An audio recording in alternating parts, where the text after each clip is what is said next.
It's time for Paris Tiger Sports on the Paris Sports Network.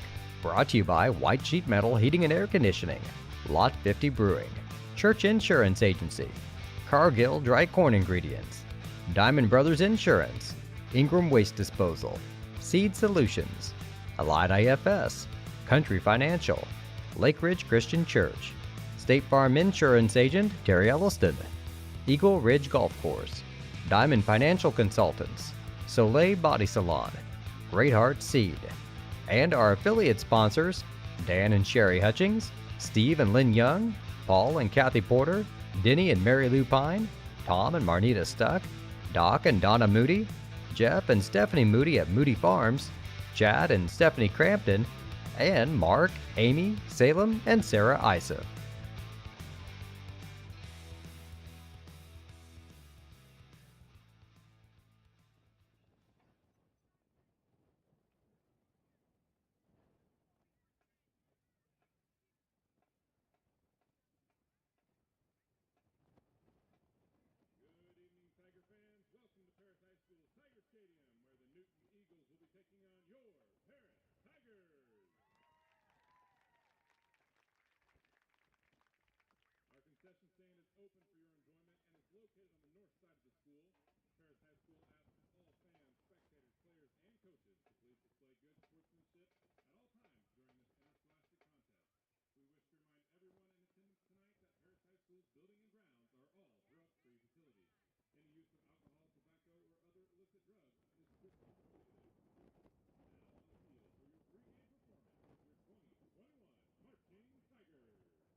Stay on your feet, Tiger fans. It's now time for Paris Loyalty.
Should be, Jeff, should be. And I was talking to our counterparts down on the other end of the press box, and they said they lost a lot too. So.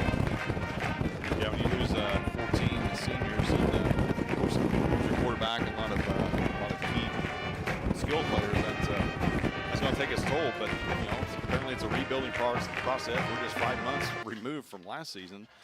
So you're kind of wondering how conditioning is going to come into play. Luckily, we had a little front move through, and they're going to have a bigger one here before it's all said and done. Cool things down just a little bit, but when we got here earlier, it was 95 degrees on the thermometer. It was. It was definitely a hot one today. But yeah, and if these kids aren't used to it, game one, not that much time to recoup. Conditioning is definitely going to be a key factor in this. You listen to the White Sheet Metal pregame show here on the Paris Sports Network. We're just about 11 and a half minutes away from kickoff for the 2021 season. Well, we got a little bit of an advantage. We won the toss, but we deferred to the second half, so we're going to kick off to them. So yeah, as normally happens, and as you'll see throughout the course of the game, the field position and which way you're going is going to play a big factor because, like I said, we had a huge front come through, and like I said, we're going to have some more. We're going to have some water tonight for sure. Lord knows we need it, but we don't need it on a Friday night. I'm not sure, though, because they called for storms the last 2 nights, and I never got a drop at my house, so. Yeah, so, you got anywhere from a 15 to 20 mile an hour wind blowing from the south. So when you're going from left to right on your TV, you are going to see the ball struggle to move a little bit. You would think so, yeah. So like I said, we're about 10 and a half minutes away from kickoff here. The band is forming their tunnel to welcome the 2021 Tigers to the front porch, or to the front yard, as Coach Claude likes to call it. The front yard, okay, yeah, I like that. Yeah, exciting times here. There's a lot of things happening. A lot of things are going to, be taking place here in the next couple of weeks. Monday we got a new mandate coming down, so happy to have football on a Friday night. Not every team does. Red Hill and Mount Carmel we're set to open things up tonight, and 4 o'clock Red Hill said, nope, we got some positives. So that game was canceled. Already some games lost to some positive tests. Robinson is going to have to forfeit their week 1. Their week 1 was against Charleston, which would have been a nice contest, and Robinson is going to be there at the end for sure. Coach Casey Pinnell does a great job down there, and he's got a good crew down there. So we'll see them, I believe, in week 8.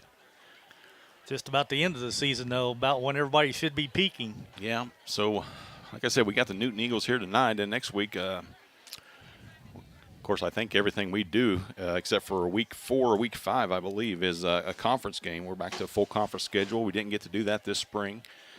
Just played 6, so we didn't get to play the Newton Eagles last year. Didn't get to play KZ as well, so we'll get to see them. Hopefully, good Lord willing, the creek don't rise. We'll get to see them all this year. Yeah, let's hope so. Hope everybody stays healthy, and sooner or later this COVID stuff's got to disappear, you would think. Yeah, it sure will. So in your backfield, you're going to see a new face, actually, as Ethan Dick is going to get the start as a quarterback. 6 foot and 170 pound senior will be taking snaps from center to start things out. We've got a couple of other quarterbacks that could possibly be in the mix as well. Braylon Nugent will possibly see some snaps tonight, and it just may be a whoever's hot right now. And then you got a freshman, Drew Rogers, 6 foot 2 inch freshman, who may be the future for the Tigers. He is in the mix as well. So it's going to be a lot of new faces in that backfield for us, but one steady one. And I think we dodged a bullet. Eli Board was hurt in the pigskin or the fall sports preview last week. Dinged his shoulder up, but he's dressed tonight and ready to go. So that's a huge get for us to have him back in the backfield along with Brian Kohlmeyer and Ethan Curl. And we don't know exactly who's going to go where. Got a lot of great skill position players coming back for us, all of who have varsity experience from, if not last year, the last 2 years. Definitely. So. And defensively, I feel, Coach Clodfelder loves the offense and all that good stuff, but really feel that our defense is going to be really strong this year. Good solid line, and our linebacking core, I put them up against anybody. Yeah, I think so, because Atkinson, he played a lot last year and was solid. He's back again. And like you said, we got big guys on the line with Gabe Winans and Logan Bartley. They're both back again. They both got probably 2 years, if not 3, under their belt. So. Yeah, and we get Mason Boatman back again too. We lost him last year and didn't get to have him on the field for us, so that's a big get for us as well. But, you got Brian Kohlmeyer, Ethan Curl, just a linebacking core that's going to fly around, and you're going to see that tonight as you watch this game. Just orange and black flying all over the field. Talking to Coach Fulton a little bit before the game, and he's kind of in the same boat we are. We're just kind of a wait and see. Wish this was a week 4 or 5 game instead of a week 1. But you're going to have a good idea of exactly where you're at right out of the gate. And that's kind of the way we were last year. Our first game right out of the get-go, we went down to Mount Carmel and took them on, and we spotted them 3 touchdowns right there in that first quarter. But after that, we actually outplayed them the rest of the game. So that's a week 9 matchup for us, and that could be for all the marbles. At least we hope. We hope we're in the position for we already have a playoff berth clinched by then, but hopefully that's for the conference title. So it's going to be a fun. Our back half of our schedule is brutal, just to be honest with you. It is for sure. You got Robinson, you got a rivalry game with Marshall, and then you go, you play Olney down there, and you wrap things up with Mount Carmel. So week 6 on, we better strap up. He better, yeah, for sure, because it's going to be tough. About 5.5 minutes left. We're going to take a quick commercial break here and hopefully reset things, get the Tigers out on the field, and we're just about 6 or 7 minutes away from the 2021 season. You're watching Paris Tiger football here on the Paris Sports Network. Cargill Dry Corn Ingredients, located on the west side of Paris. We believe the world eats better when we eat together. That's Cargill, helping the world thrive.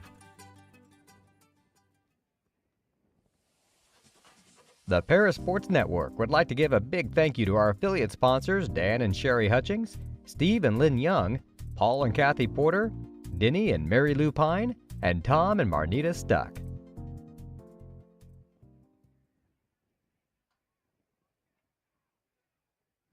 Church Insurance is an independent agency specializing in home and auto, life and health, as well as business and farm insurance. For over 100 years, Church Insurance has been servicing Edgar and surrounding counties. Stop by their office at 116 East Court Street and talk to Bruce, Ann, or Tay, and let them take care of your insurance needs. You can also give them a call at 465-4022 or visit their website at churchinsagency.com.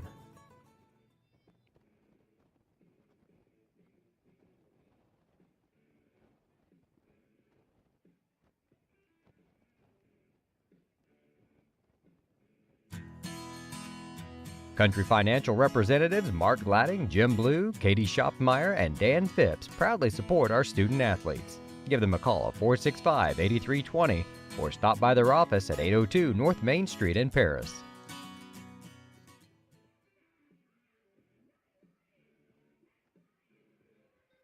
Diamond Brothers Insurance, LLC has been providing security and peace of mind for individuals, businesses, and government entities for over 150 years.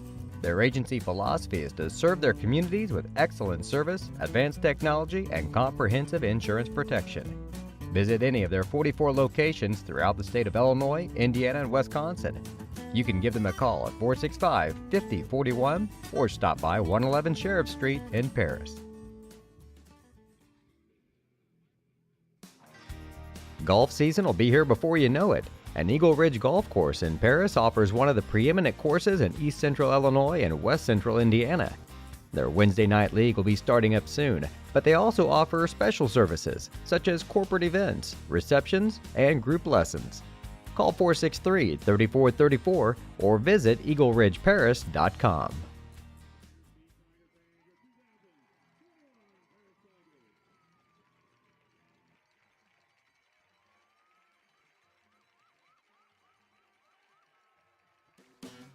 Great Heart Seed is dedicated to providing the American farmer with the most profitable corn, soybean, wheat, and alfalfa lines. Their vision is to work on your farm, helping you build higher yields and bigger profits. Contact them at 465-4132. Great Heart, great yields. For nearly 100 years, farmers have counted on FS to provide agriculture-related products and services. Call 465-1560 for fuels, lubricants, or propane for home and farm use. Mark, Amy, Salem, and Sarah Isef support Paris Athletics and implore its athletes to play hard and study harder.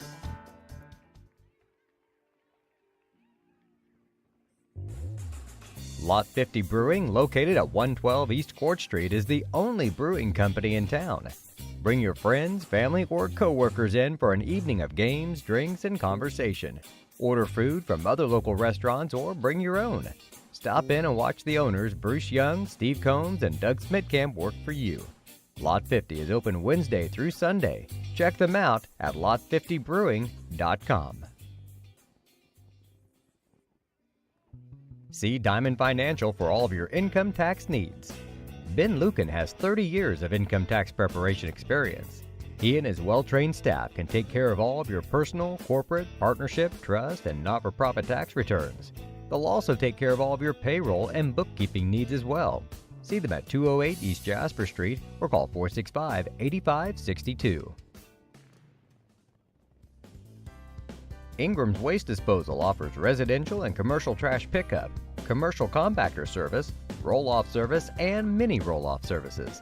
Call Scott, Kathy, Mary Jo, or Bethany at 465-3335. Ingram Waste Disposal, proudly serving Edgar and Clark County since 1950.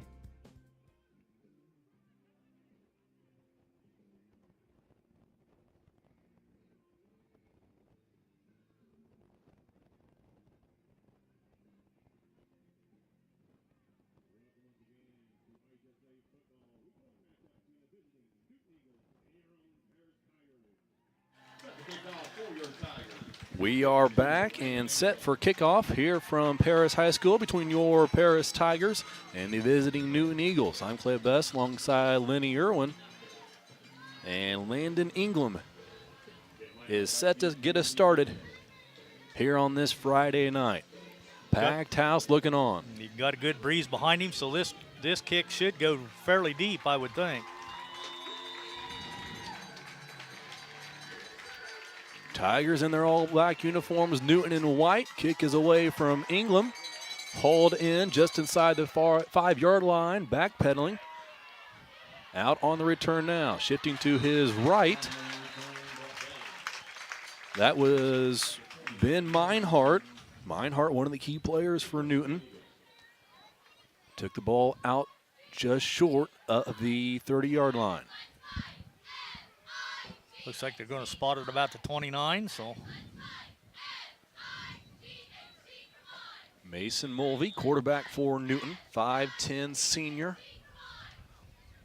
Last Eagle out onto the field.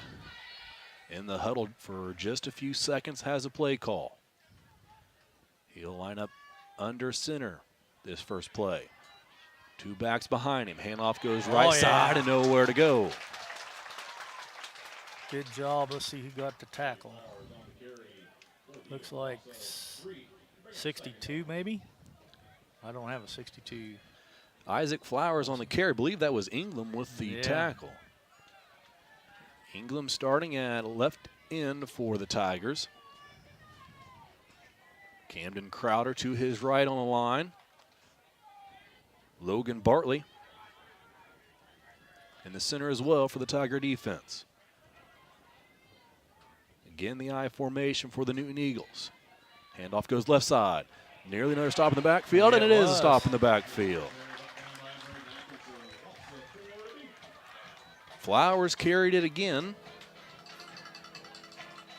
Lost 3 the first time and lost another one that time, I think. Yeah, maybe they give him back to the line of scrimmage, but I think he lost 1, so. Bring up third down, 3rd and 15. Nearly a minute and a half into this one. Newton under center again. Mulvey has one back behind him. Takes a snap, will roll to his right. Looking downfield on the sideline, has a receiver that he hits right in the chest. It'll be short of the first down marker. It's Meinhardt, though, with the catch. Mulvey took a hit on that. Tigers got good enough pressure where Mulvey wasn't able to look downfield. And then they closed in quickly after the reception and will force a punt And a 3-and-out from the Eagles.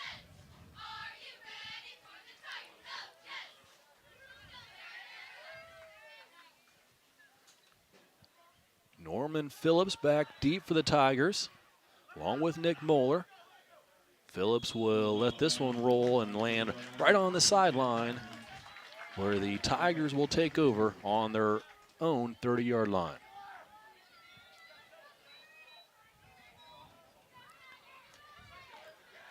All right, this is what we've all been waiting for, Clay, to see what our offense can do now. Got a new quarterback. Some of our running backs are still the same, but Ethan Dick will be calling the shots from the shotgun, I'm guessing. Ethan Dick, a senior, 6 foot, 170. With the number 1 on his jersey, lines up in shotgun. Running back to his left. Here is the handoff. Eli Board to the right, nowhere to go. Tackled for a loss as he went straight towards the sideline. Yeah, he did.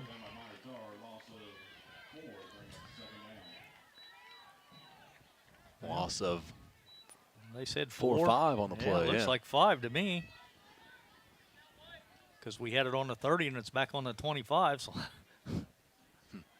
I'm not a mathematician, but that seems to be 5 yards. Dick back in shotgun, looks to his left. There was a screen, 2 receivers blocking for him. That's Moeller with the catch and the scamper for 10 yards. That'll make it 3rd and manageable for the Tigers.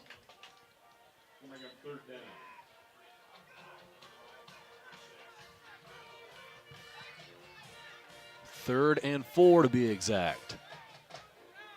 Play call coming in from Coach Jeremy Claudefelder. Dick barks out instructions to his line. Now sets up in shotgun. Has his own number called. He'll go to the right, pick up the first down. Tackle just across the 40-yard line, but the chains will move.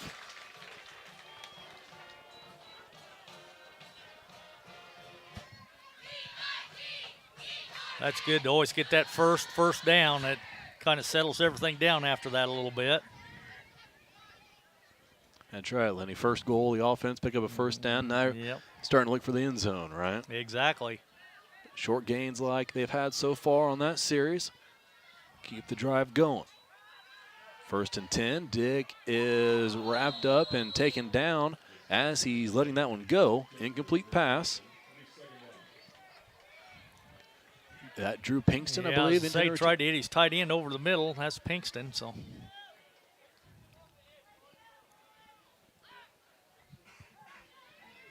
play call coming in again. Norman Phillips and Nick Moeller line up near side. 2 receivers far side. Dick and Board in the backfield. Here is Dick on a fake handoff, then gets taken down hard by Austin Moore. Might have taken a shot to the helmet. He's up and looks all right. looks like he picked up 9 on the carry, though.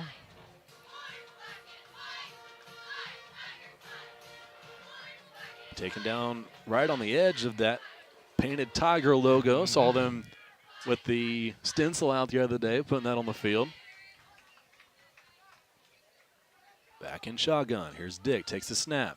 Hand off right side to Board. Again, nowhere to go. Man, He'll lose 2 or 3 more yards. Everybody's More than keying that. on Eli tonight.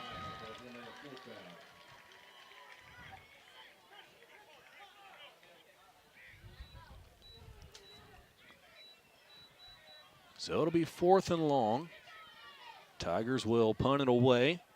At least line up in punt formation. Christian Miller, sophomore, back to do the kicking. Whistle blows.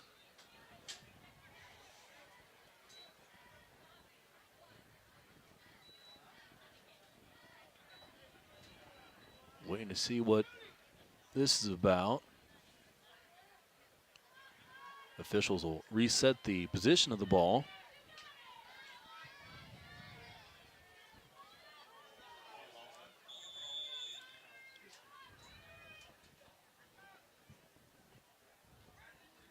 They might be wanting to check on Ethan Dick over on the sideline here. He's trying to brush off the trainer, but they are going to take a look at him as the punt is away and hauled in by Newton. Headed down their sideline on the far side. Ben Meinhardt again. Picked up a dozen or so yards, and the Newton Eagles will start their second drive from near midfield. 6:53 remaining first quarter, no score. This has been a premier matchup last few years that these two teams have met in the Little Illini Conference. Last year there was no meeting. Shortened season, just of 6 games for the Tigers. Did not face the Eagles. 2 years ago, yeah, Tigers won 13-12. Timeout called by the Tigers as they had an extra man out on the field. We had a couple too many players. Take this time to thank our sponsors so far here on the Paris Sports Network. Step Farms and Excavation, Seed Solutions, Terry Elson State Farm, Illini FS, Country Financial, and Edgar County Community Foundation. Appreciate your support and for hopping on board here. We are still looking for sponsors if you're interested in joining us, right? And being a part of all the action and all the fun that we have throughout this hopefully normal schedule of a school year. Well, let's hope so, but I'm not sure with the new mandates coming down starting Monday already. So, and then like Jeff and I were talking in the pregame, I think Robinson already had to cancel a game tonight, and somebody else had to cancel one. Yeah, Robinson. Red Hill, I believe it was, had to cancel their game. Robinson canceled due to low numbers. They were supposed to travel to Charleston. I know another local team, Georgetown Ridge Farm and Chrisman, canceled. They were supposed to play Watsika tonight. Yeah, Red Hill was supposed to host Mount Carmel. I hadn't heard of that news. Yeah, so I think Red Hill had too many numbers. Teams back out onto the field. Newton with a handoff up the middle. Slow going to start with, able to pick up a few before a bunch of Tigers are there to take the carrier down. Looks like Flowers again on the carry, but he got about 4 that time. So Mason Biltman, the other starting defensive lineman for the Tigers. Eli Board checks out. Trey Lee, cornerback near side. Norman Phillips, far side. Eagles under center again. Quick throw out to the right side and well behind the receiver who made a diving attempt at it. Couldn't haul it in. That was Meinhardt. Obvious to know where this offense is wanting to get the ball to. Exactly. Offense or special teams, I should say. Meinhardt was a first-team all-conference receiver last year.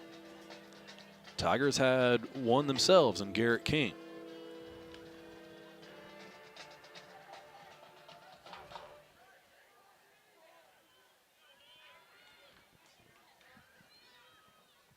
Third and 7 for the Eagles. Fakes a handoff, rolls to the right. Mulvey looking, and another fired incompletion. Off the fingertips of Meyertar.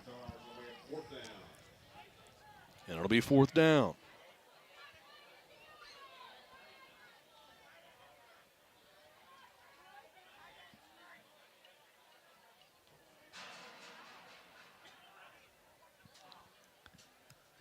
A little over 6 to play, first quarter.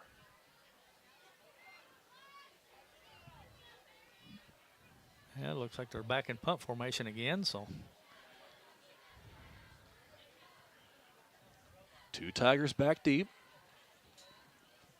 Snap is good. Punt is away. Short punt. Phillips comes up, calls for a fair catch, hauls it in, drops to his knee, secures the football, and the Tigers will start their second offensive drive from the 25-yard line. Tigers coached by Coach Claudefelder in his 6th season. Career record at 31-15. Leading the Tigers to, when it's an option, 3 straight playoff appearances. Newton coached by Jason Fulton. Fulton is in his 17th season with a 75-58 all-time record. 6 straight playoffs for the Eagles. Here's a handoff up the gut, and again a loss of yards for the Tigers. think that was Board again. It looks like looks like he lost a couple more.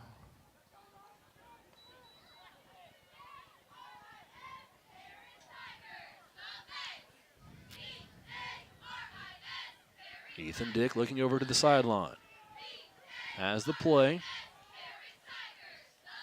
Mouse back for the Tigers this play. Quick pass to the right. Think that was Pinkston who hauled it in. Yep. Turns around and picks up 2 more yards after the catch. And it'll be 3rd and short for the Tigers.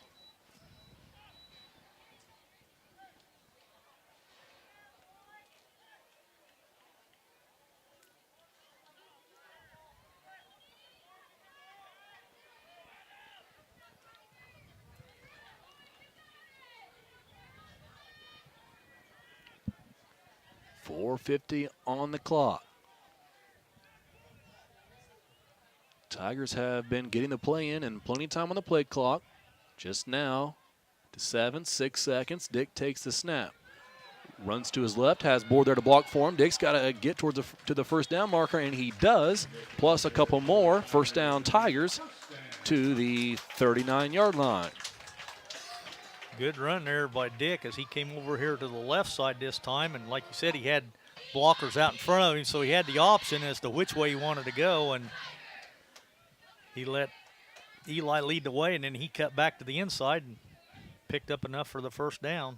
A lot of patience there from Dick. Counter play. This one handed off to Moeller, who picks up a yard and a half, maybe 2 on the play. It'll be second down.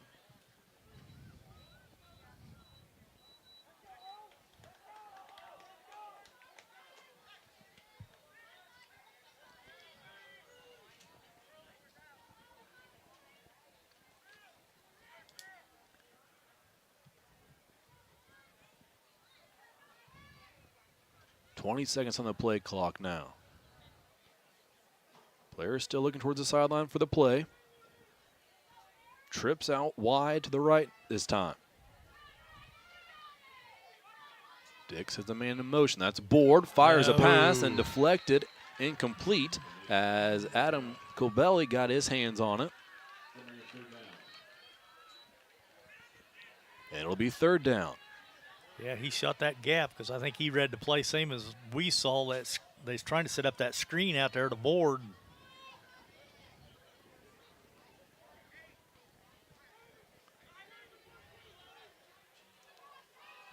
So it's 3rd and 9. Tigers need to get just about the midfield to pick up the first down. Well, that's a different option. Then we got Empty set. 4 guys clear out to the right side. Snap goes to Dick. He's going to take it himself, pick up just a couple yards, and it'll bring up 4th down for the Tigers.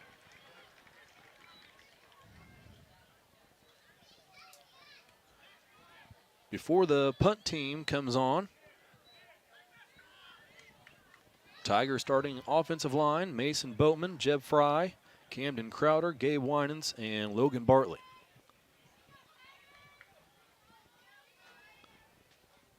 A lot of movement running off the field for the Tigers. They still start to figure things out. Looks like he's got somebody's cell phone. You can bring it.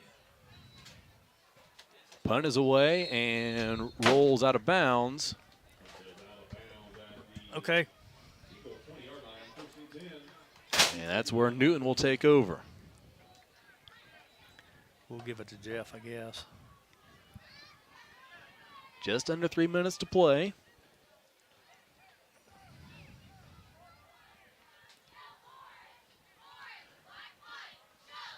Last time these two teams met, Paris won 13-12. That was 2 seasons ago. Before that, Paris won 26-14, 2018. Prior 2 matchups went to Newton. Tigers have won the last 2, however, looking for a 3rd straight against their LIC foe. Roll out far to the right side, then a pass over the intended target of Riley Hart. Mulvey misses his target once again. It'll be 2nd down.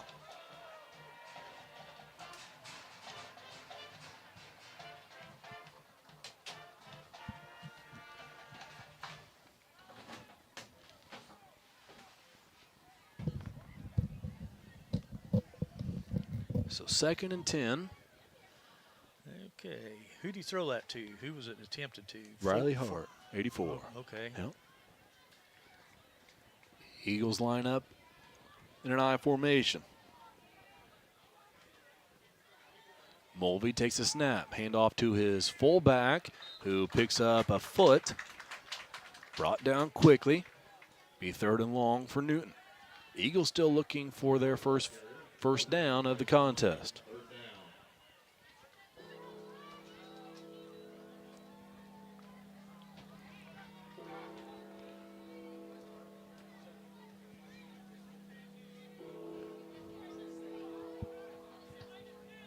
Stands here at the high school are just about full.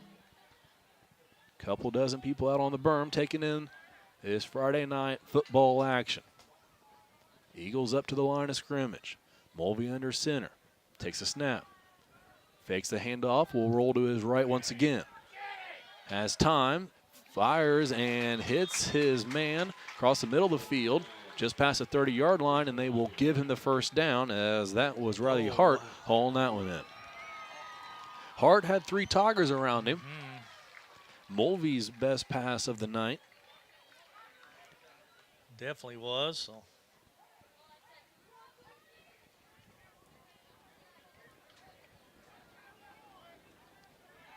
Hart checks out now for Newton. Mulvey goes back under center. Snap and a pitch to the left side. Around the edge. Flowers again, and not much. Not much at all on the carry. Give him a 1.5 yards, 2 yards. And it'll be 2nd and 8.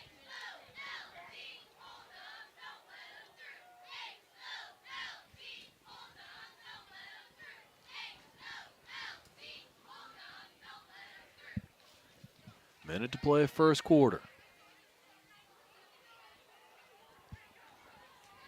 Mulvey with 1 back behind him. 2 receivers out wide either side. Here's a snap, handoff right up the middle. Another gain of a yard, but ball's loose. No whistle blew. That was a fumble, but picked up and recovered by the Eagles.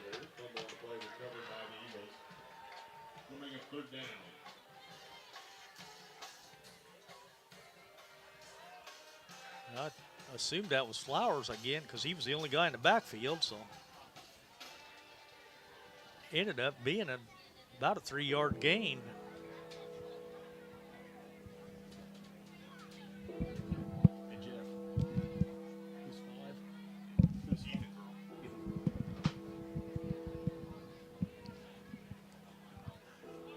Third and 6 now for Newton. They won't get the playoff as the clock runs down here in the first quarter. And they'll take it over to the sideline to get the play called to start us on the second quarter. And we'll have that action here on the Paris Sports Network. We're 1 quarter of play in the books. Score is 0-0. You're listening to the Paris Sports Network. Make plans to attend Lake Ridge Christian Church this Sunday, either for their traditional service at 8 a.m. or their contemporary service at 10:30 a.m.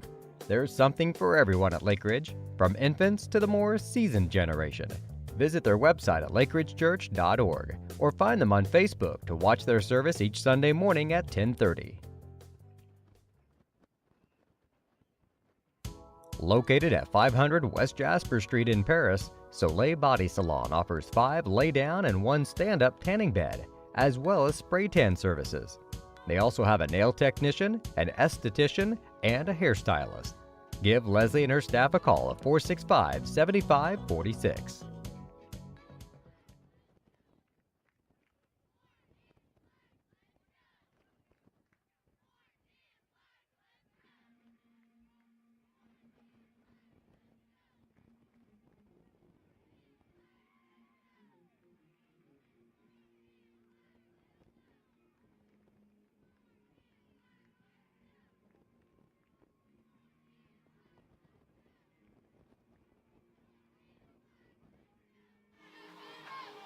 Third down. Newton ball to start this second quarter.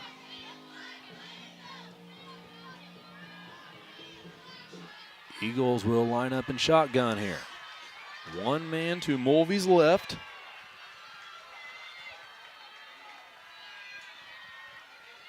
There's a handoff to the right side and stopped right at the line of scrimmage. No gain. It'll be 4th down.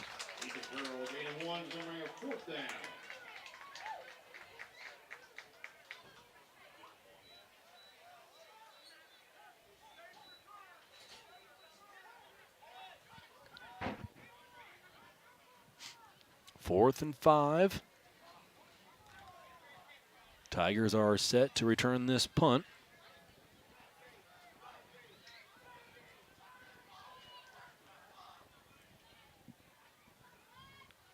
Phillips and Moeller back deep.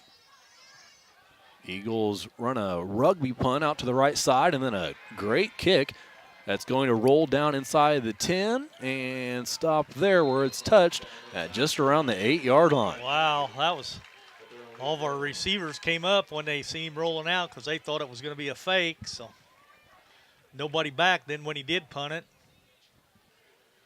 it was over everybody's head. So. Yeah, those type of punts, Lenny, you see your favorite college team run those, and it scares you more than anything. Yeah. You're just yelling at him to kick the ball. Well, it worked out there for Newton, didn't it? It did for them, for sure, because, like I said, our guys back deep thought it was going to be a scramble, and they all came up. So.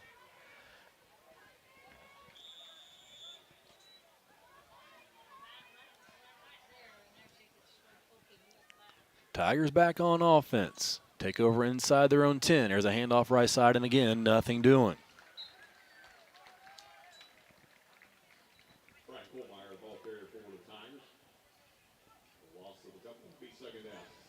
Man, we just got to get our running game going somehow. We kind of struggled with the running game a little bit early last year, too, though. Loss of 3 on the play.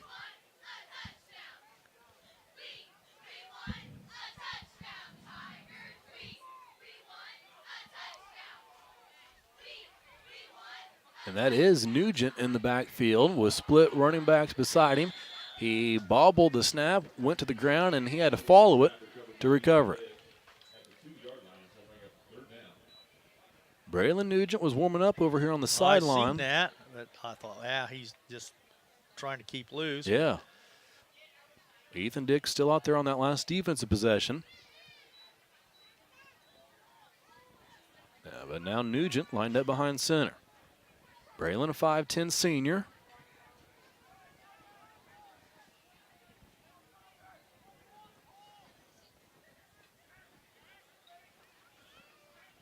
Under center this time.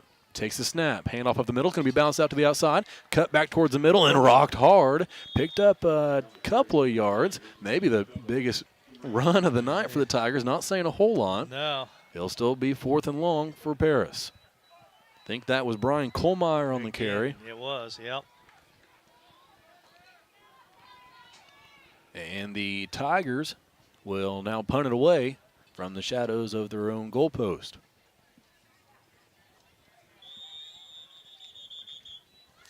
There's a flag for something. Flag thrown by the head official.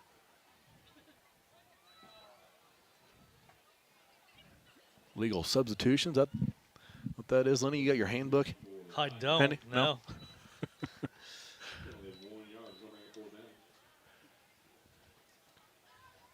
Not much room to lose there for the Tigers. As all 10 players, besides the punter, are as close to the ball as they can get to protect the kick. It is away, short kick, hold in at the 22-yard line. Now running to his right is Meinhardt. Meinhardt had visions of taking that one to the house, but taken over quickly by the Tiger special team.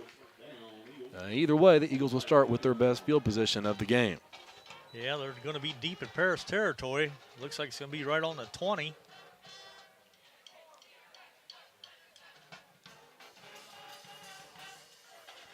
So our defense is going to have to really step it up now. Be interested to see what Newton does. They haven't done a whole lot on offense. No, they haven't. So is this the time in the game where you take a shot or draw something up, try to get into the end zone. We'll see what they do here. An I formation has started off. Snap, pass to the right side, completed, then making a move. I think that was Meinhardt. Well, he got about 13 on the play, so. Lenny was logging into his sports betting app to put money on it that they threw to Meinhardt, but not in time.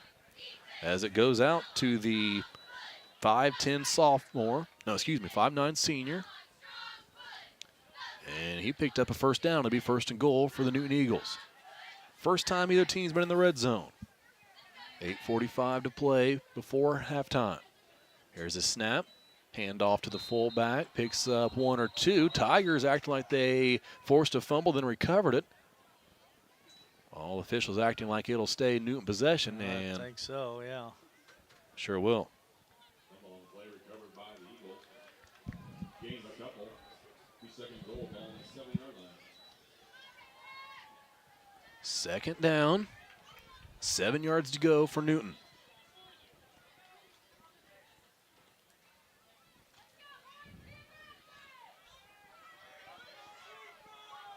If the Tigers are able to get a stop on this drive here, you think it'd be able to help their offense get into gear, and that'll help them there. That will. That's a penalty against them. False start against Newton. Big right tackle moved early for Newton. Looking for a number, but I should just be looking for the tallest kid on the roster, Lenny. That looked like number 70, I thought. Well, number 60, 6'6". Any chance that'd be him? It could be, yeah. They do have, 6'6", 340 freshman. He's number 60, though. Well, It looked like 7, but I don't have a 70 on the roster, so. it is 60, isn't it? Okay, yeah, it is, yep. 6'6" freshman. Must be nice. Here's a snap. Looking across the middle. Fires a pass that was off the hands of the intended receiver. Meinhardt again, the intended target. Incomplete, though, and it's 3rd and 12. Good time for the Tiger fans to make some noise. Big couple of downs coming here for the Tiger defense. Get them up off their feet, Lenny. Yep, we need to get loud. And a timeout's going to be called by Newton as they'll talk this one over. That's probably a good timeout because you're down in the red zone. It's 3rd down. It's actually 3rd and goal, but they got 12 yards to go because the ball's on the 12. So 3rd and 12, and you want to make sure everybody's all on the same page. You don't want another false start. So I'd be interested to see. I know in the past Newton has, for some reason, always been that team in the conference that's had a good kicking team. I know a handful of years ago they tried to kick a 60-yard field goal to win it against Paris down at Newton. Yeah, I remember that. So I bring that up, wondering, okay, do they use 2 plays here and try to pick up the 12 across 2, or do they try to go for it here, go for the end zone, and then kick the field goal if they're not able to score? That's what I'm wondering here. I'd say depend on what they do on this one. If they get half or more on this play, I'd say they go for it again. Otherwise, you might maybe just try to kick it. Yeah, because I think this kid's a pretty good kicker.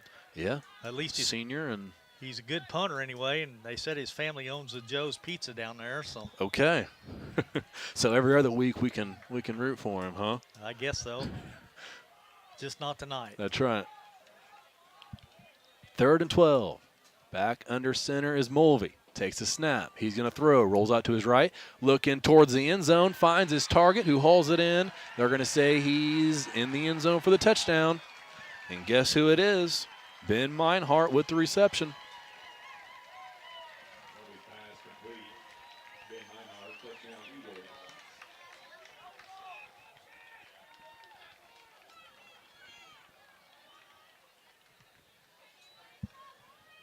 With 7:28 remaining in the second quarter, Newton scores first.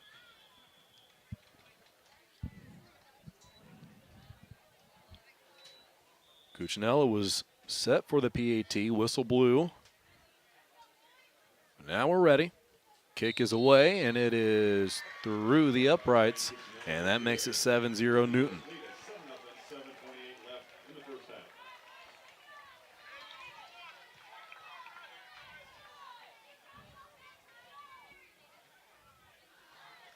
half. 7-0 Newton. Tiger offense will be back on the field. We'll keep an eye on the quarterback situation as we progress through this game. Other games we'll keep an eye on tonight and check the score at our own halftime. KZ traveling to Olney and LIC play, along with Lawrenceville traveling to Marshall. Mentioned the Mount Carmel Red Hill game and Robinson Charleston getting canceled. Other area teams, the Georgetown Ridge Farm Chrisman game canceled due to low numbers. And the other Edgar County team, Tri-County, traveling to Hayworth. That's a whole 100-mile trip from Kansas to go play ball tonight for Tri-County. For sure. Long trip the Tigers will make this year will be to Hillsboro, a couple hours away, just northwest of Vandalia.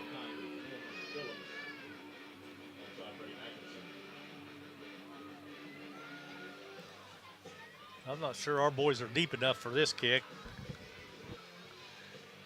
That wind's still blowing out of the south pretty good, so.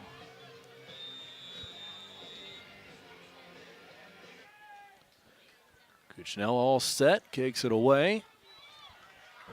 Hauled in on the return by Atkinson and runs right into the teeth of that kickoff team and taken down at around the 25-yard line.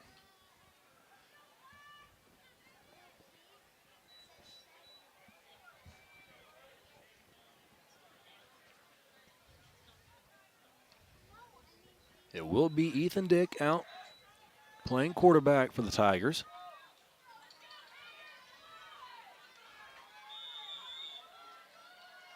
He stands in shotgun with Eli Board to his left. Two receivers out wide either side. Here's the snap, and it actually goes into the hands of Eli Board.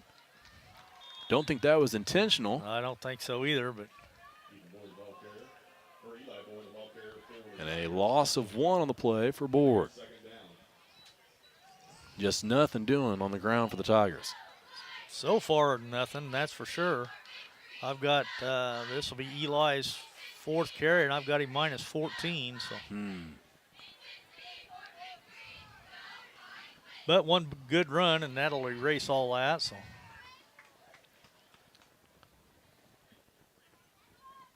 Got to get things going with a good snap. This time it is good. Dick will run out to his left, has a blocker in front of him.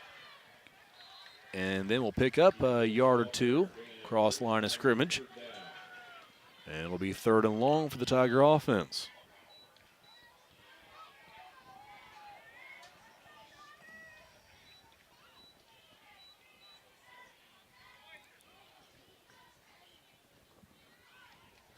Yeah, it's going to bring up 3rd and 8, so. 3rd and 8, approaching 6 minutes to play before halftime. 3 receivers to the near side. Another snap that goes right to Board.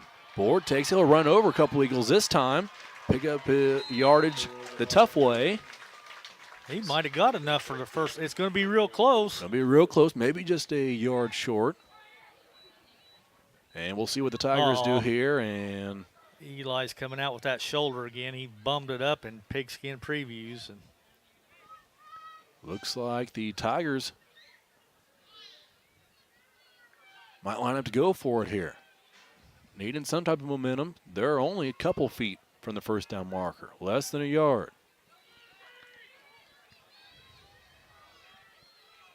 Still looking over to the sideline. They're not going to get a play off. Just 5 seconds left. Now we'll try to line up. 3 seconds left. And a timeout called by Coach Claude Felter. Really a big play here. I know we're we're halfway through the second quarter, but you got to get something going. And a 4th down's the best way to do it, right? It is. I mean, it's 4th and just inches. I mean, it's not even a yard. It's just a matter of a foot or more. So And our defense has done a good job. That last drive, obviously Newton scored, but heck, that was still only a 14-yard drive that they had to basically have a great play on third down just to get into the end zone. So Tigers going to trust their defense here, I assume, and line up to go forward here on fourth down out of the timeout.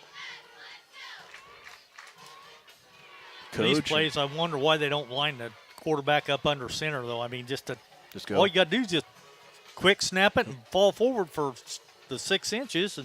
But for some reason, we stay in that shotgun. So yeah, you trust your defense. You also trust the offensive line up front, right? Just 1 foot, 2 feet. That's all we need, boys, right? Let's go get them. Coach Claudefelter and Logan Bartley having a discussion there. During that timeout, now the play is called, and the Tigers back out onto the field.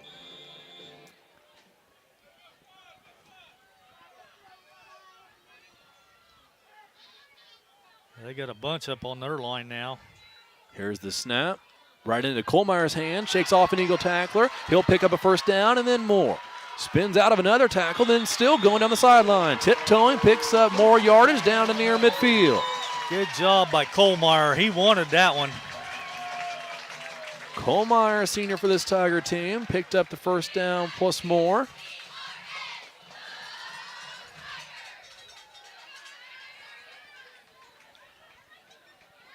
And it'll reset the downs for the Tigers. Eagles get some fresh defensive alignment into the game. Dick in shotgun with Kohlmeier beside him. Board still on the sideline. Here's his snap to Dick, handoff. No, he faked it, kept it himself, then got back to the line. That's about it. And hit pretty good again. Looked like his lower body went down to the ground. Then another Newton Eagle came in and hit him up top. Give him one. Ethan Dick has taken a couple of those shots already tonight. 4.5 to play. 3 receivers out wide left. Trey Lee near side. Here's Dick to throw. Short pass, 5-yard curl. Caught by Pinkston. And carries 2 or 3 Eagles with him across the yard to gain. They're going to give him the first down, looks no, like. No, they won't, will they? Just short. I thought they was going to because I seen the yardage guys all starting to move, but you're right, they didn't. I've learned to trust the guy with the yard marker over the years, Lenny, and I saw him putting the 3 and staying with it, so I figured I'd believe him. 3rd and short for the Tigers. You used to have connections with that guy on the yard marker, didn't you? I saw he was wearing the same shirt as I am tonight. Here's Dick on a carry around the corner. We got a flag on the play thrown. Too. Dick picked up the first down. Right at the line of scrimmage. We'll see. Yeah.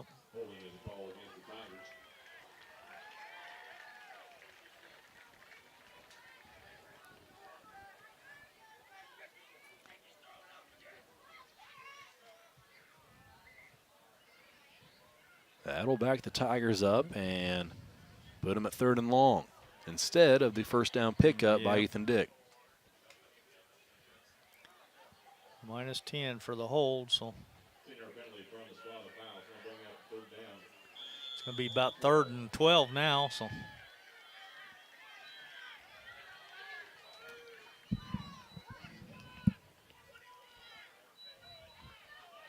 Braylon Nugent checks back in. He was over getting the play call from Coach Claudefelter. Nugent in the backfield with Kohlmeier. Kohlmeier on the left side now. Snap to Nugent. He'll throw, looking to his right. Start to roll out. He's going to try to take it himself with nowhere to go as 2 Eagles close in on him. That's Dawson Dietz and Meyer Tarr combining for the tackle. And it'll bring up 4th down for the Tigers. Yeah, it looks like we're going to punt this one.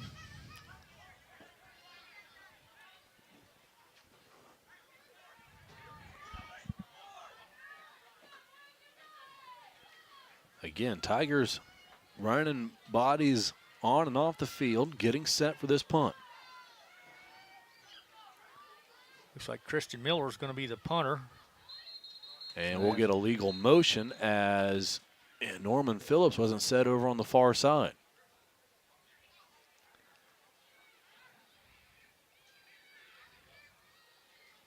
Believe that'll be the call. Phillips was taking a step up towards the line. There is the call on Phillips. So that'll back it up another 5.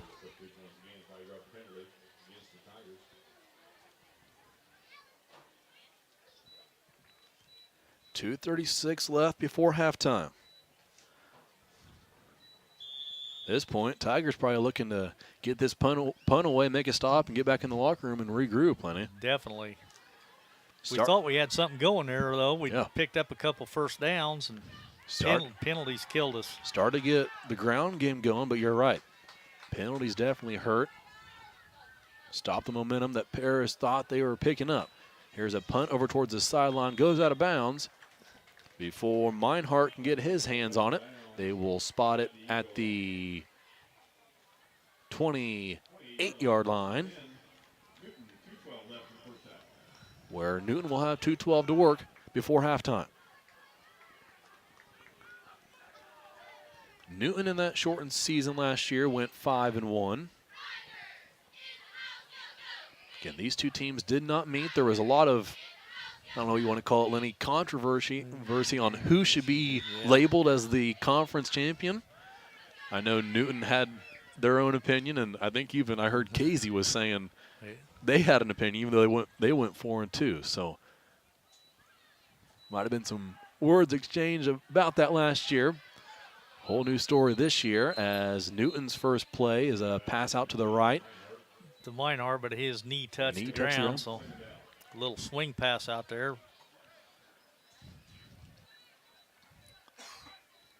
He still picked up about 3. Coach Chip Keys working the official over here on the sideline. Saw something in the trenches that he didn't like. It'll be 2nd and 8 for Newton. Minute and a half to play. They're in no rush. They might run a couple more plays and try to get to the locker room themselves.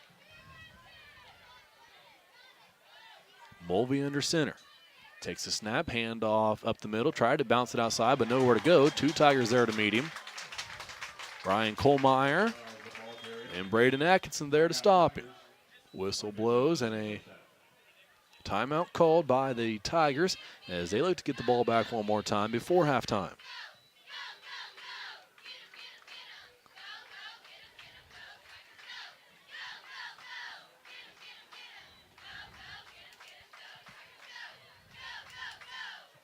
$1:15 remaining when that timeout was called.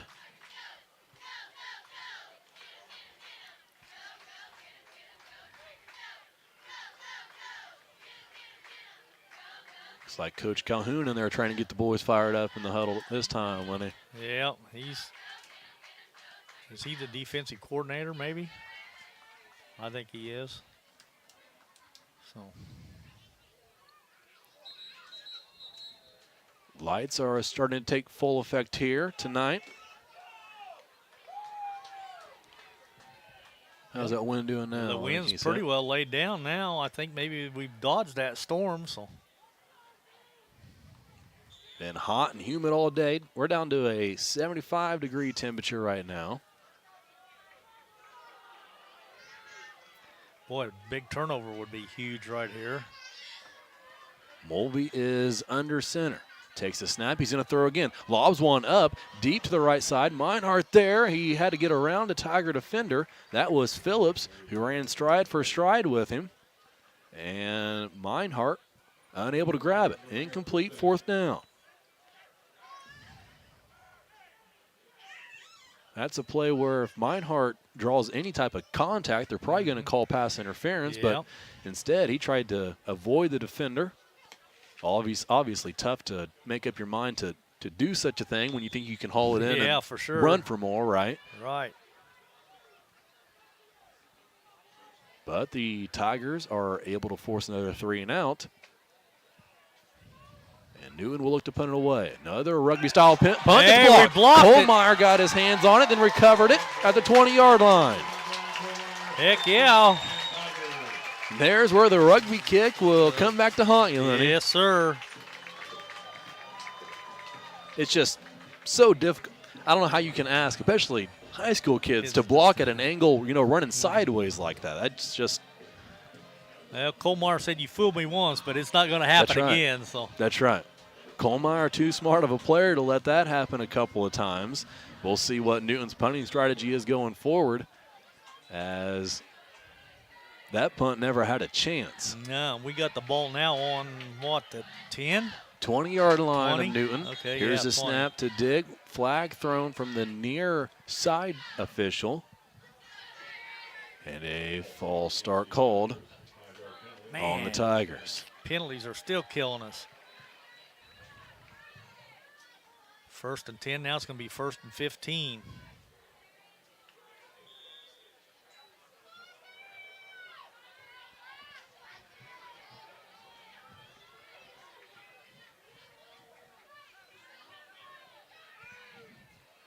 .103 remaining before halftime.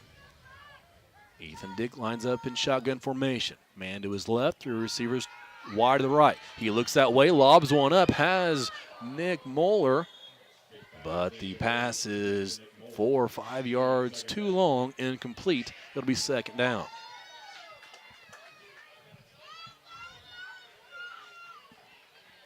Moeller lined up as the inside receiver that time.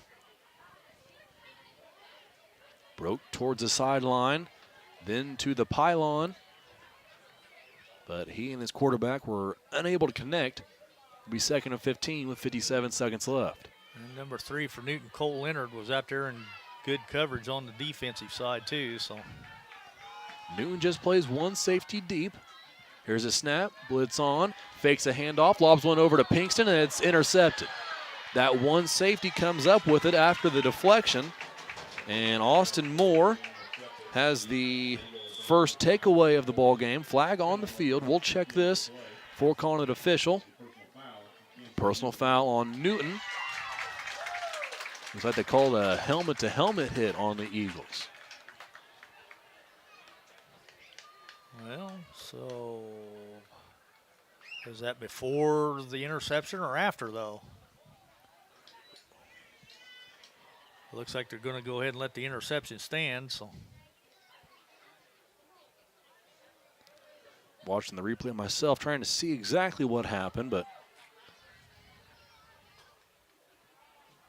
nothing I can pick up.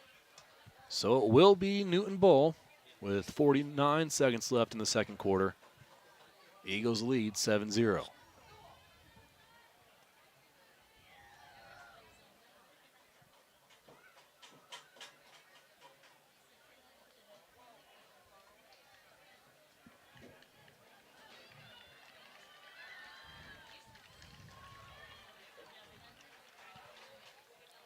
Newton this time looks like they're not so sure what formation or package they need to have out on the field. They need to be careful not to break the huddle with more than 11. well, they've had several guys coming in and out, and now I think they're going to change the football. And they got another guy coming in. Something about the first game, right, Lenny? Yeah. You played quarterback. How come they always change the football? Oh, come on, Lenny. I got to get the one out there that I sleep, have in the bed with me when I sleep, Okay, right? I Quarterback guess. always sleeps with the football, right? Maybe. I don't know. I don't. You'd think all footballs would be the same, or they No, should have no, one. no. I mean, they don't change basketballs every time. Right. The new point guard goes in, Yeah. right? Newton will just take a knee, and he might just hold that football onto the locker room. No, he handed it off to the referee. We'll snap it one more time before we head off to halftime. Yeah, but you're right, though. You always notice it, too, if the right football isn't out there. But I would think IHSA would just have one standard football and say, boys, this is the ball we're using for the whole game. Mm-hmm. If it gets wet, well, we'll sub in one or two. But just have both teams use the same football all season long. And Yeah, you're right. That's definitely something different about football. We are headed to halftime. Newton leads 7-0. And we will take you through a set of commercials here on the Paris Sports Network and be back here with halftime stats and a halftime show.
Located at the Paris Airport, Seat Solutions wants to wish the best to all Paris Tiger teams this season.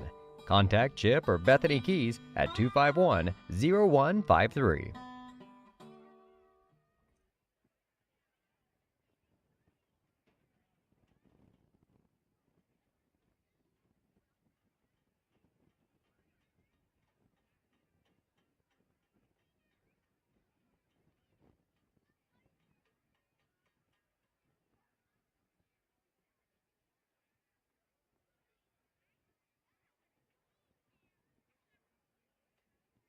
Terry Elliston has been your good neighbor State Farm agent since 1981. They focus on auto, home, life, farm, and business insurance, along with financial products throughout Paris and the surrounding areas. Their mission is to put the interest of others ahead of their own. They're committed to doing whatever is needed to meet their customers' needs and to truly be a good neighbor by serving the community in which they work and live. Call State Farm for a free auto insurance quote at 465-8548.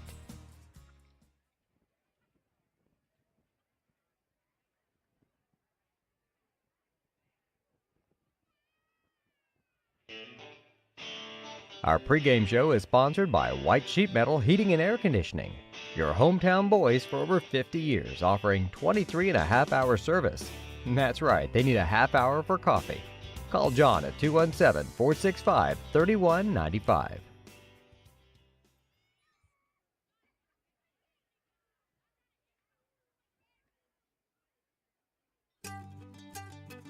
Cargill Dry Corn Ingredients, located on the west side of Paris. We believe the world eats better when we eat together. That's Cargill, helping the world thrive. The Paris Sports Network would like to give a big thank you to our affiliate sponsors Dan and Sherry Hutchings, Steve and Lynn Young, Paul and Kathy Porter, Denny and Mary Lou Pine, and Tom and Marnita Stuck.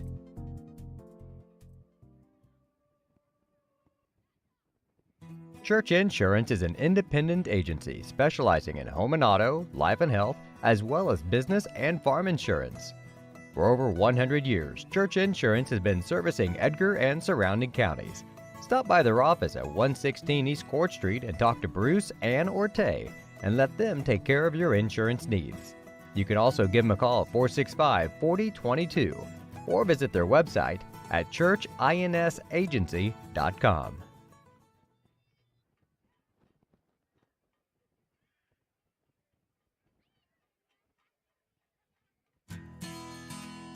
Country Financial representatives Mark Gladding, Jim Blue, Katie Schopfmeyer, and Dan Phipps proudly support our student athletes. Give them a call at 465-8320 or stop by their office at 802 North Main Street in Paris.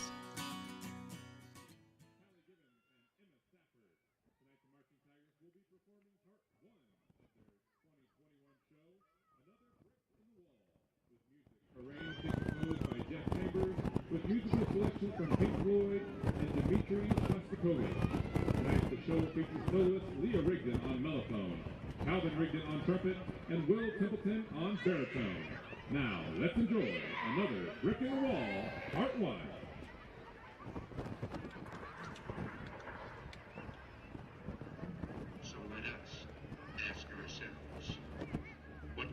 people do we think we are? And let us answer.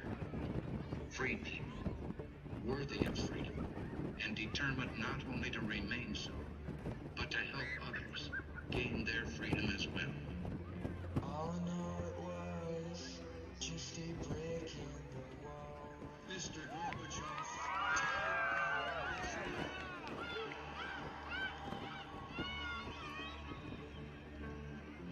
All I know it was all just bricks in the wall.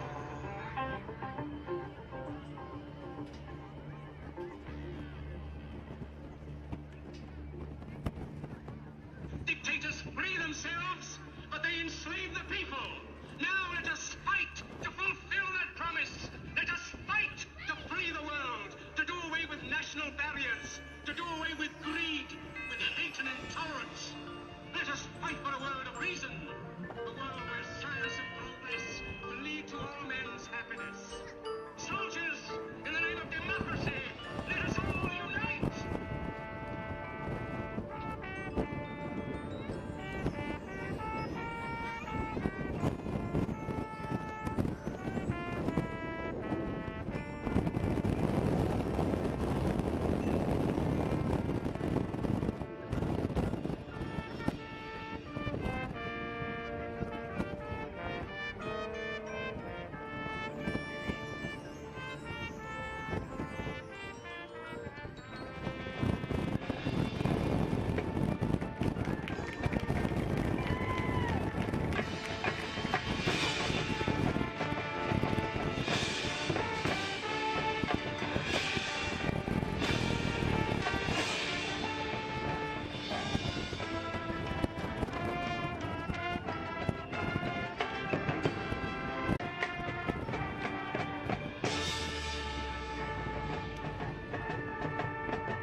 Let's hear it for the always impressive Marching Tigers!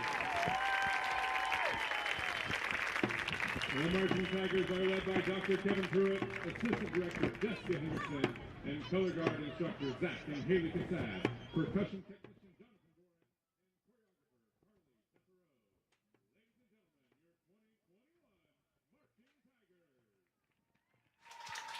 Welcome back to halftime at Paris High School. Newton Eagles lead 7-0 over your Paris Tigers at the half. Just took in the performance by your Paris Tiger High School band. And now I'll turn it over to my partner, Lenny Irwin, for stats in that first half. Lenny? Well, there's just not a whole lot to go around, to be honest, but pretty sluggish first half. But one good positive is we're going to get the ball to start the second half, so I'm sure we're going to make some adjustments, come back out this second half, and I'm hoping we're going to see a different Tiger offense anyway. We'll start with the Newton Eagles, though. Quarterback Mason Mulvey had 1 carry for 1 yard. Isaac Flowers, their big tailback, 7 carries for 6 yards, so our defense is doing good, shutting them down. They did score a touchdown on a 12-yard pass from Mulvey to Meinhardt for the lone score, but that was because they got the ball when we were clear down deep in our territory, in our real short punt. They got the ball on the 20, so they only had to go that 20 yards to score. And passing the ball, Mulvey is 5 out of 10 for 47 yards and the 1 touchdown. I've got Meinhardt 7 catches for 38 yards, and Riley Hart has 1 catch out of 2 attempts for 9 yards, and Meyer Tar has was thrown to one time, and it was incomplete. So that's your stats. Oh, Newton was penalized the one time for 5 yards for a false start. Penalties have also been a big key in the Tiger offense, as we've been penalized 3 times for 20 yards, a holding call, a motion call, and then a false start. So all 3 kind of stalled drives. So Ethan Dick is our big ball carrier. He's got 6 carries for 26 yards. I got Eli Board, 4 carries for minus 14, but Eli had his shoulder dinged up there, right there in that end of that second quarter. So we'll have to see if Eli comes back this second half or not, carrying the ball, because he had it dinged a little bit in pigskin previews. So hopefully nothing's wrong with Eli. He shakes it off, and he'll be back this second half. Kohlmeyer has 3 carries for 16 yards and a huge first down. Moeller has 1 carry for 1 yard, and Nugent has 1 carry for 1 yard. Throwing the ball, I've got Dick, 3 out of 6 for 28 yards and that 1 interception. Receiving the ball, Pinkston has 2 catches, 2 out of 3 for 17, and Moeller has 1 catch out of 2 attempts for 11. And that's our halftime stats. So, like I said, they were pretty slim. So 4 minutes until we get into the Lenny Irwin 3 minutes of additional time on the halftime clock. Missed that. Yeah. I don't understand that either. But that's part of high school football, I guess. That's right. It's like switching the footballs, right? Exactly. Like, just don't make sense, but it happens. It happens every game. So it wouldn't matter if both teams came out right now. They would probably still put an extra 3 minutes on the clock. I during that halftime break took a look at the other games, and looks like Casey and Olney are in a weather delay. Lawrenceville and Marshall didn't get an updated score from them. They also might be in the weather delay, but look what, Lenny, you said. It looked like the radar was going to stay south of Marshall still, right? It looked that way for me. So imagine that game is either being played and just not getting updated, or maybe in a delay but should get played here this evening. Other game that mentioned earlier that does have a score, Tri-County and Hayworth, they are tied at 12 apiece. One thing to mention, as I was thinking about the Casey Olney game being in a delay, if that game were to get canceled, probably get played tomorrow or Saturday. One thing about the schedule this year, no Saturday games, all Friday night for the Paris Tigers, so like it should be, right, Lenny? Yeah, that's the way it's supposed to be. Football on Friday night under the lights. That's right, and college ball starting back up tomorrow, right? So I went to a Cub game and I'm sorry. Yeah, right. That's a whole different story, right? But walking on the west side of Wrigley Field before the game started, and you know where I went to school, Lenny. You know where I went to college, right? I knew you went to Wisconsin. That's right. Yeah. So as I'm walking by Wrigley Field, there's a group of people walking towards me, and one of the guys looks really familiar, and I was just trying to figure out who it was, and then finally it clicked, and I said, Coach Bielema, welcome to Illinois. So that was I didn't say anything bad about, because he was at Wisconsin, left us for Arkansas. Now he realized, I'm better suited for the Big Ten. So excited for Illinois. They start tomorrow, right? Nebraska. Against Nebraska. Yep. So a couple teams that really looking to turn things around. They definitely are, yeah. Somebody's got to win tomorrow, so that's a plus for somebody. It is. It is. So we're all looking forward to the start of college football, as the start of high school football, obviously here tonight. Newton first on the schedule for the Tigers. JV will travel to Newton on Monday. Following this week 1 set of games, Paris will host Casey and then travel to Lawrenceville. Week 4, Red Hill comes to Paris.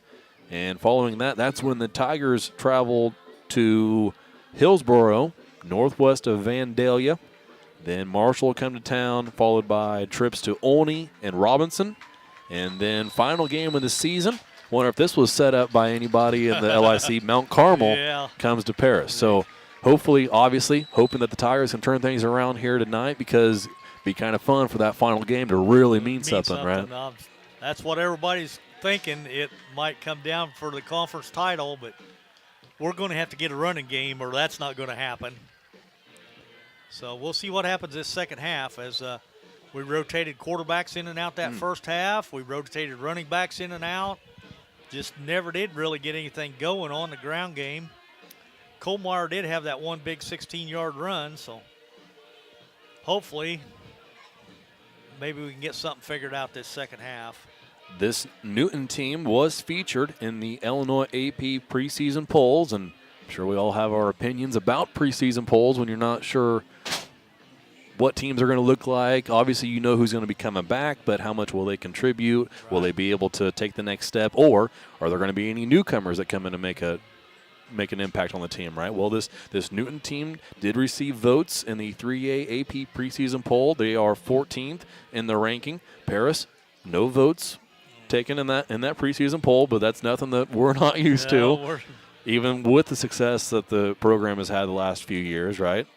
So Newton coming in at 14th. Other local teams in the 3A poll, Monticello 3rd, Tolono 5th, Nashville, which is an hour and a half or so away, they're 8th. Mount Carmel 9th, Benton 11th, team that Coach Claude Felcher is familiar with, and then Paxton Buckley Loda is 12th in that 3A poll. 4A, Mount Zion and Effingham are tied for 10th, couple of former Apollo Conference foes. Yep. And then Quincy Notre Dame, a team that Tigers faced in their first ever playoff game. They're 5th in the 4A poll. 2A teams, Bishop McNamara, they came here a couple years ago for the playoffs. They're 2A classified this time, so they're 3rd. Can you imagine that team playing some 2A schools? No way. For them to be 3rd is kind of wild itself. Maroa Forsyth, the team that baseball went on the road and beat in the sectional semifinal this year, or this past year, earlier this spring, they are 4th in 2A. Clifton Central 7th, Bismarck Henning 12th, and Pana 13th. 1A are Arcola, Cumberland, and Tuscola receiving votes or ranked at least all in the top 15 for 1A. Teams are stretching out as we get set for second half action. Looking at other sports that your Tigers are competing in this fall, volleyball is 0-2 on the season. Lost in straight sets to Heritage on the road in Broadlands against a very good Heritage, small school, but a very, very solid Heritage volleyball team. Then went on the road and lost a heartbreaker to North Vermilion. That was a 5-set affair. Or Indiana plays 5 sets, Illinois plays 3. That was a tough one to take for the volleyball Tigers. They play on Thursday at home, 6 o'clock against Martinsville, so hope to see you there or have you join us here on the Paris Sports Network. Then in girls tennis action, Tigers are 1-1 on the year. First set of matches, 8-1. They defeated Newton and then got beat 7-2 against Flora. Names to note for girls tennis, Kendall Matthews is the number one on the tennis team. They have 6 singles that each play somebody else from the opposing team. Kendall Matthews is the Tigers' number 1 on the squad. She's looking for a state appearance. Last year had state taken away from her, so that's what she's looking forward to this year. Lily Graham, number 2, a JV player last year, has stepped up for Coach Ite and is playing number 2 so far for the girls' tennis team. Boys and girls golf also in action, cross country, and again, it's just nice to be kind of back to normal, right, as far as schedule goes. Somewhat, yeah. One thing that I don't see out there, though, is I don't see Eli Board. No sign of a 32 on the sideline. Nope, I don't see him anywhere.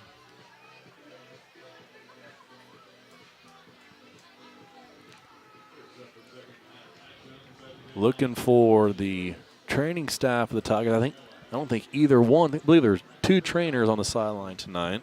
There comes one back One's out. here, okay. Yeah. So we'll continue to keep an eye on that, along with the quarterback situation for the Tigers. And again, might just be strategy for the Tigers, right? Obviously, we're running a 2-quarterback set. We've seen teams make it work in the past. And right away, we'll get to see who comes out for this first drive. Braylon Nugent has his helmet on as the kickoff is taken. And towards the right side goes Atkinson, where he is stopped just across the 20-yard line. And that's where the Tigers will start their first drive of the third quarter. pretty good return, though, because he fielded that ball back inside the 5. So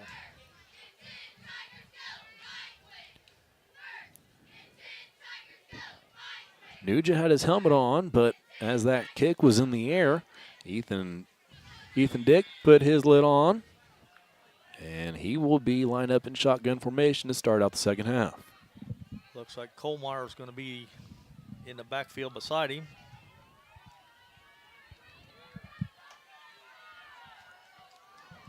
Three Tiger receivers out wide left. Eagles show blitz. They will bring a few extra rushers. Dick right up the gut. Scampers for a few yards as the pressure came from the outside. And Ethan Dick was able to pick up 6 on the play.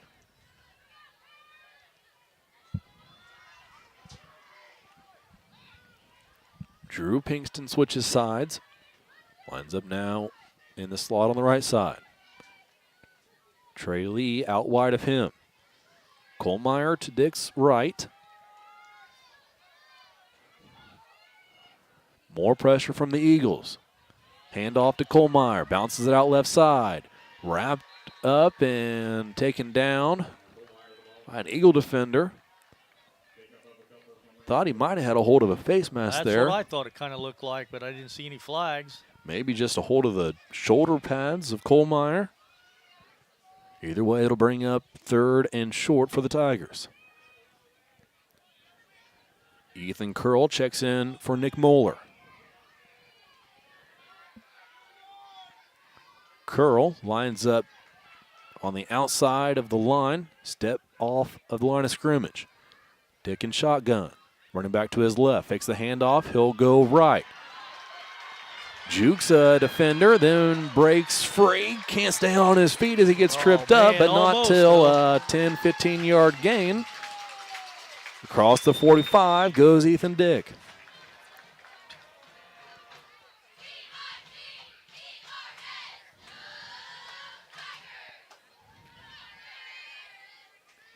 Good gain by Ethan, though, on that carry. First down for the Tigers. Same formation. Snap to Dick. This time a handoff to Kohlmeyer. Straight up the gut. Spins around an Eagle. Then gets latched onto down around the ankles. Finally, he will fall forward for a gain of 7.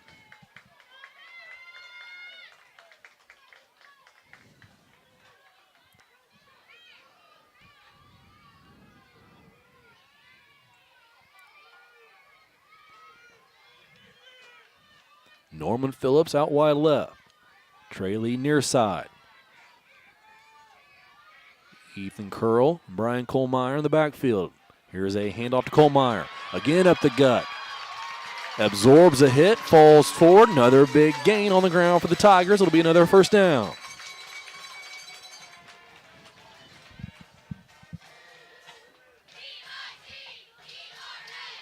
Well, I don't know what Coach told him at halftime, but this is a altogether different running game than we seen the first half.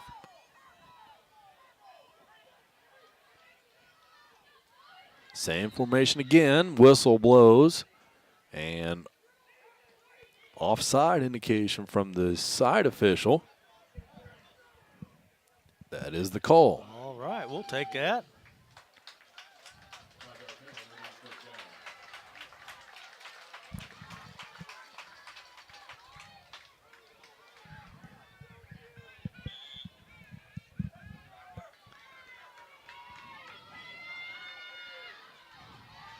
Newton runs a couple of fresh bodies out on the field as Ethan Dick takes the ball up the middle himself. Just a gain of 1 or 2.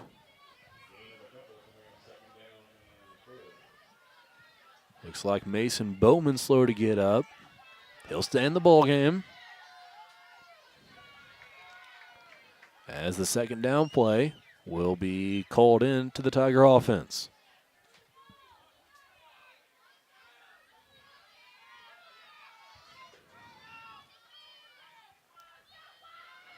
Here's the snap and a fumble. Doggone it. On the handoff between Dick and Kohlmeyer. As Will Moody starts to warm up over here on the sideline after we saw Bowman shaken up on that previous play. Drew Rogers taking snap from Will Moody on the sideline, just in case. Coach Chico Jordan Keys over with a couple of words as the Tigers are set for 3rd and 4. Mouse back, gives a huge block for the Tigers as Kohlmeyer gets up the middle and will fight forward, possibly for the first down, and they'll give it to him. Sweet. Ethan Curl absorbed a big hit from an on-rushing Newton Eagle. And he's feeling that one. He got his hands on his hips now, was feeling his back, but that stopped the Eagles from stopping that one well short. Big block from Curl. Huge run from Kohlmeyer. First down, Tigers. Here's the snap to Dick. Handoff, and this time they will be stopped well behind the line of scrimmage, as that was Braxton Griffith who got in there for the tackle for loss.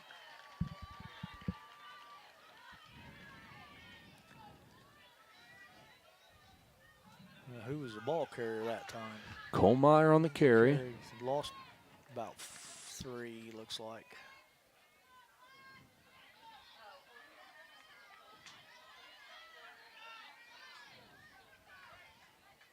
Tigers looking towards the sideline for the play. Phillips wide left. Pinkston will join him on that side of the line. Eli Board back out onto the sideline, but does not have his shoulder pads on, as his left shoulder wrapped up with ice. Whistle blows before the snap. Delay a game, it looks like. Delay game called. Doggone it. Silly mistakes like that can kill a drive. Update from Marshall.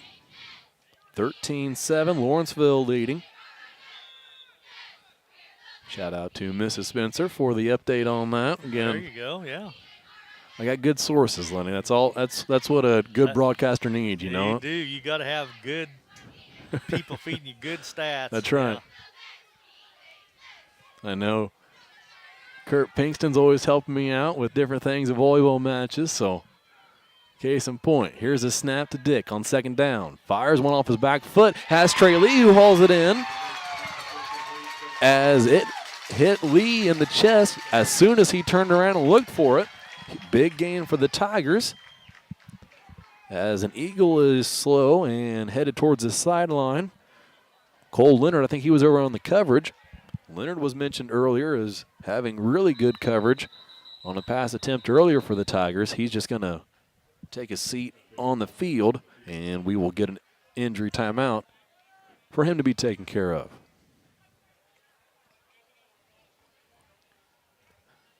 Let's go ahead and take a quick commercial break and be back here once teams are set for action. You're listening to the Parasports Network.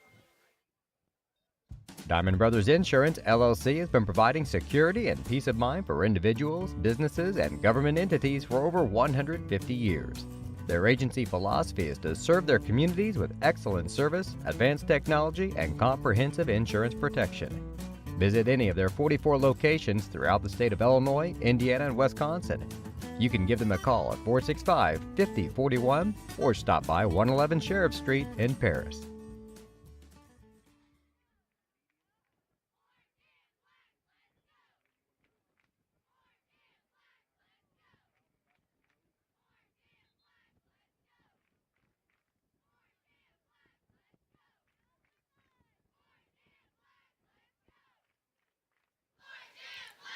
Both teams back out onto the field after that injury timeout.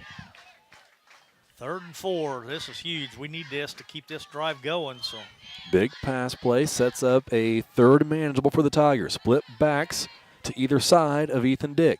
Here's the snap. Handoff. Ethan Curl carrying an Eagle, but then a couple other defenders meet him just at the line of scrimmage. Curl will keep chopping forward. Won't pick up the first down, but he's going to get the Tigers 1 or 2 yards closer. Another Eagle on the field. Looks like this one might just be a cramp, as Jack Kincaid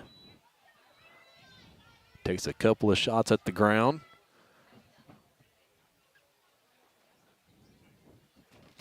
42. Meyer Tarr is the one shaking up on the play for the Eagles.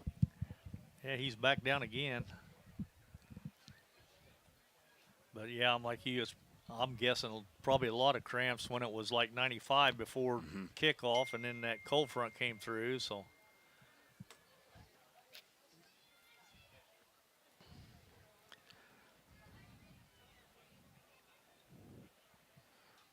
when we come back to action, it'll be fourth and a long one for the Tigers.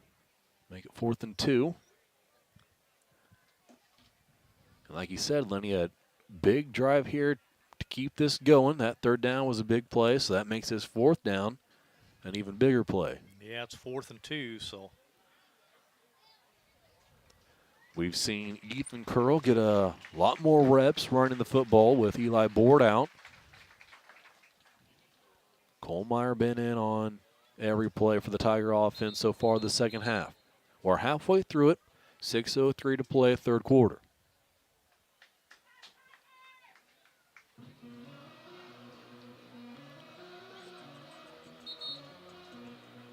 Logan Bartley is on the sideline. I think he had a chin strap break or something of the sort that he had to be taken out of the game. Even with an injury, though, I wonder why maybe he wasn't allowed to go back in. But one of the things thought that would be the case. you wouldn't have thought so. 4th and 2, snap to Dick. He's going to follow his blocker and Kohlmeyer and pick up the 1st down. With a hand on Kohlmeyer's back, Dick followed his lead blocker and picked up the 1st down. Cade Williamson checks back out. Bartley replaces him. Williamson a couple of slaps on Bartley's helmet as he also led the way on that 4th down conversion. All right, so it's going to be 1st and goal from the 9.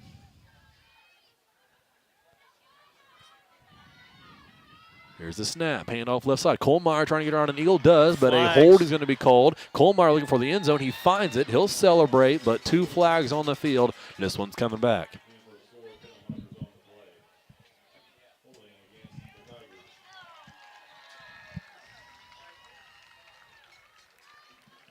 The Eagle that Kohlmeyer had to get around was held on the play, and that'll make this 2nd and goal, 1st and goal from the Eagle, still marching back 26-yard line. Yeah, because it was a 10-yard penalty from the spot of the foul, so the foul occurred in the backfield at about the 15, 16-yard line. Well, should have been the 16, I guess. Dick takes a snap, splits a couple of Eagle defenders, and gets back to the spot of that foul, where it'll bring up 2nd and goal from the 15.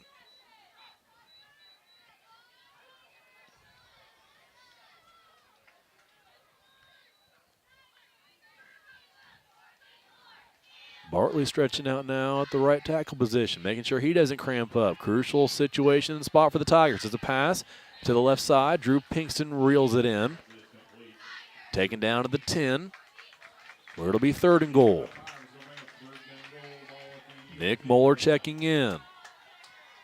Ethan Curl heads to the sideline. Trey Lee will be the receiver to the right. Kohlmeyer stays in at running back. Pinkston, Moeller, and Phillips also out there in black as receivers. Shotgun formation.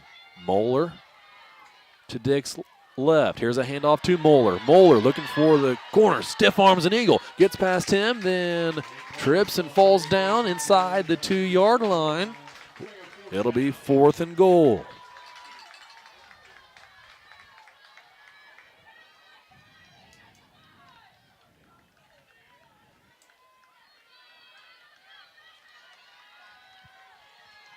.4:30 to play, 3rd quarter. Curl and Kohlmeyer will line up in the backfield. Pinkston at tight end on the right side. Curl wide of him. You got to give it to Kohlmeyer, don't you? And a timeout's going to be called after Newton saw the formation by the Tigers. Yeah, I agree with you, Lenny, and I think that's what Newton's got to, at least if you're Newton, that's what you got to try to stop here, right, as a handoff to Kohlmeyer.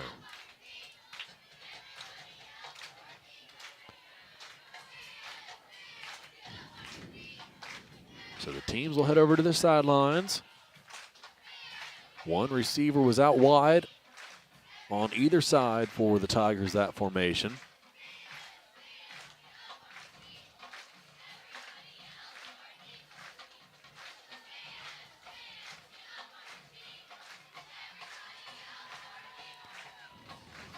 Is that Ethan's helmet that Chico's just carrying over here? Or?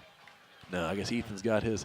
I saw Coach Keys carrying a helmet over to the sideline, but looks like Well, I'm not sure. Ethan still has his. I seen Bartley have his helmet off too, so I didn't know. Something happened again to it.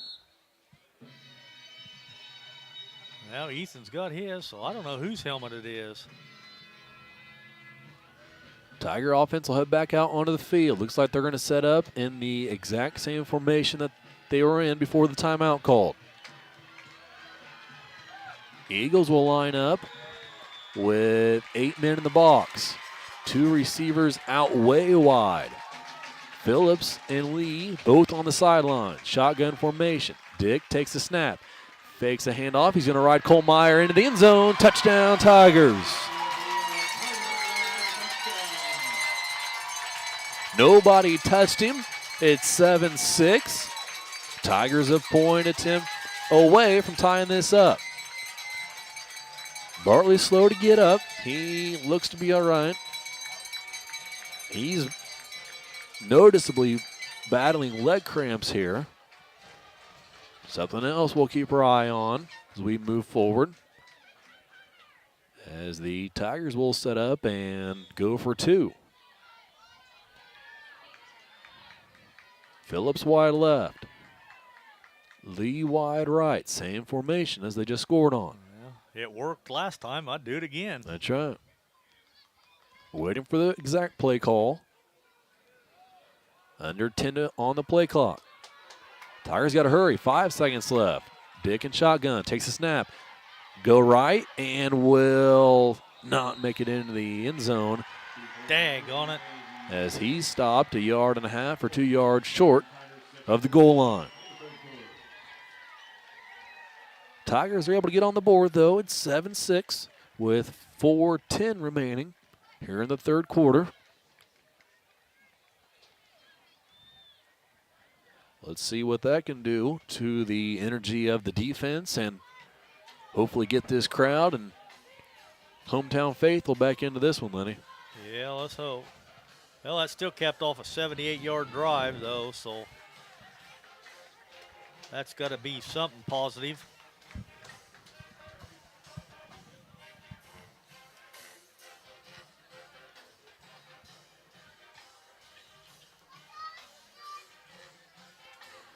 Yeah, cool breeze blowing now out here at the high school.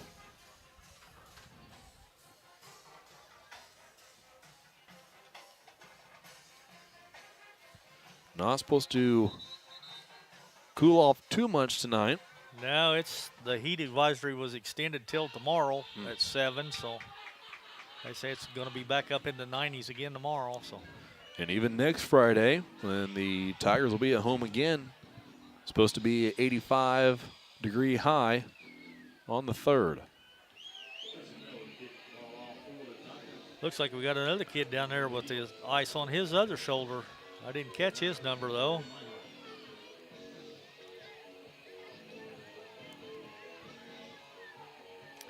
Training staff's been busy tonight.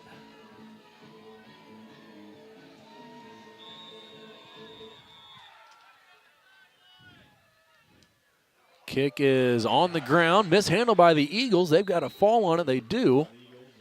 It'll be Newton ball.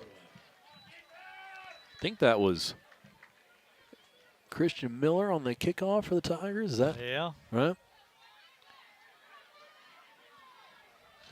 So I wonder if that was, is that Landon with the ice pack on his shoulder? Maybe.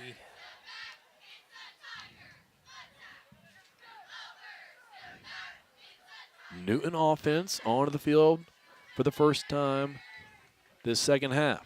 Snap to Mulvey under center. Handoff up the middle. Running for a few yards, and a lineman comes in and pushes it for 2 more forward. 5-yard gain on the play. And another Eagle down. And you guessed it, leg cramp. Yep. We'll go ahead and take a quick break during this injury timeout and be back with 3:51 left to play here in the third quarter. Golf season will be here before you know it, and Eagle Ridge Golf Course in Paris offers one of the preeminent courses in East Central Illinois and West Central Indiana. Their Wednesday night league will be starting up soon, but they also offer special services such as corporate events, receptions, and group lessons. Call 463-3434 or visit eagleridgeparis.com.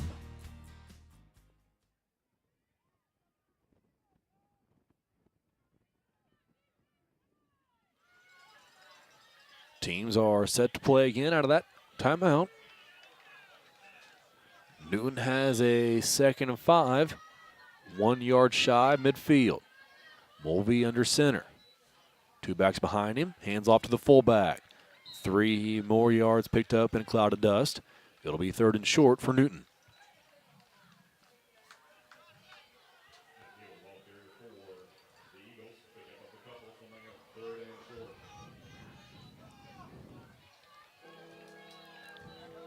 Another chance for the Tiger faithful to make some noise. Big 3rd down for the defense. After a huge offensive drive to get on the board and get within 1, Tiger defense looking to make a stop right away. Mulvey under center. 2 receivers out wide left. He'll hand off, and that's Isaac Flowers who's looking for that first down marker. He's not going to find it. I don't think he got it. He'll be a foot or 2 short.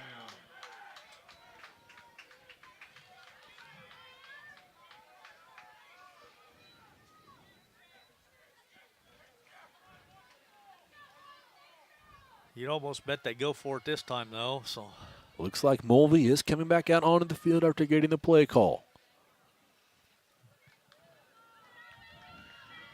2 feet to go for the first down. There's some noise from the crowd. 4th and short. Mulvey takes a snap. He'll take it himself, pick up the first down, and then some.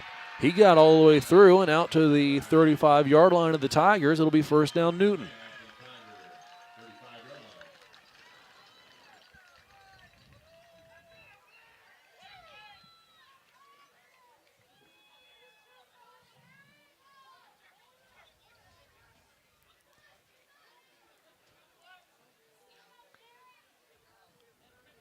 Approaching 2 minutes to play the third quarter.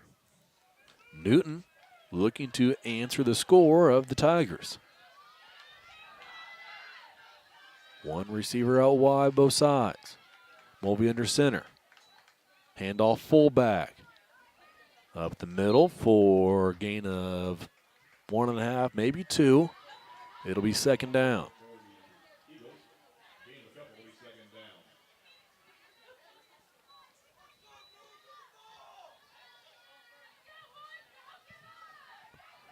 We might not even have 2 drives complete in 1 quarter, Lenny. How about that? Yeah, maybe not. Speaking of Big Ten football, about like one of their quarters, isn't it? It is. Smash mouth football. Getting the job done on the ground. That's how Newton has got to this situation, but they'll put the ball in the air. Throw one up into triple coverage. Intended for, I don't even have to say his name anymore, but Ben Meinhardt. Well over his head. And it'll be 3rd down. Bartley coming off the field and cramping on his way towards the sideline as he'll get some water.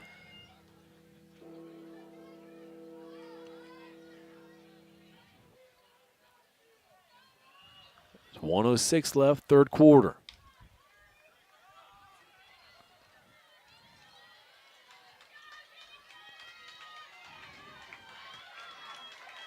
Newton in shotgun formation, split back formation. Here's the snap. Handoff.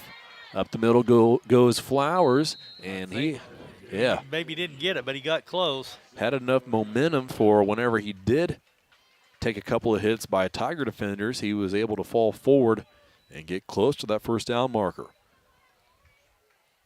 Looks like he's a long yard short. Yep.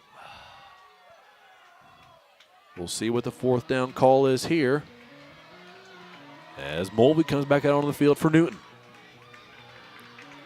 Ethan Dick trying to get the fans fired up.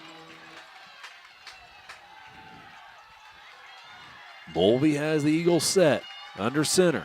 Takes a snap. Again, he'll try to take it himself, and again, I think he's going to pick it up. Yep. That's why I say when you've got short yardage, the quarterback lines up under center, he doesn't have that much. He's already right there. Just follow your center one way or the other. And Yeah, you're right. You're just looking for where's that hole going to be, right? Where do you see just a sliver of. That's all you need, just that 1 yard. Yep. Eagles have taken advantage of that play and capitalized. Now they're set up for a 1st and 10 from the 23-yard line, but that will wait until the fourth and final quarter. And we'll head there to the final 12 minutes with the score, Newton 7, Paris 6. You're listening to the Paris Sports Network.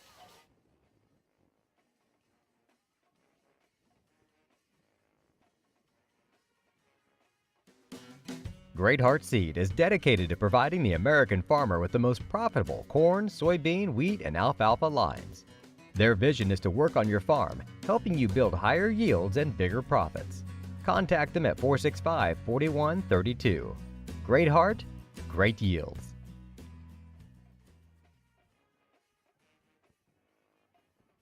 For nearly 100 years, farmers have counted on FS to provide agriculture-related products and services. Call 465-1560 for fuels, lubricants, or propane for home and farm use.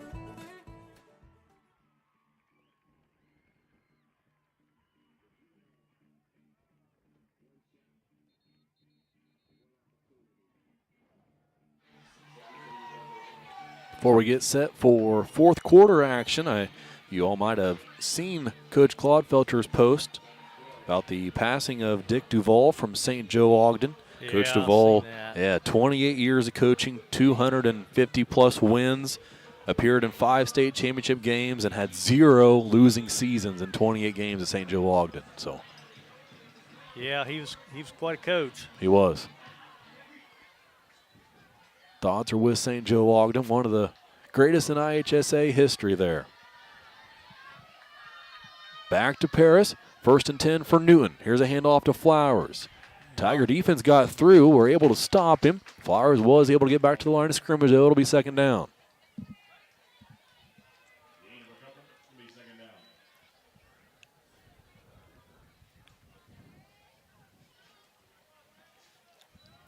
Well, I'm not sure he got a couple. Back to the line, looks like, don't it? That's what I'm guessing. I'm going to give him no gain. Mulvey breaks the huddle. Line up under center.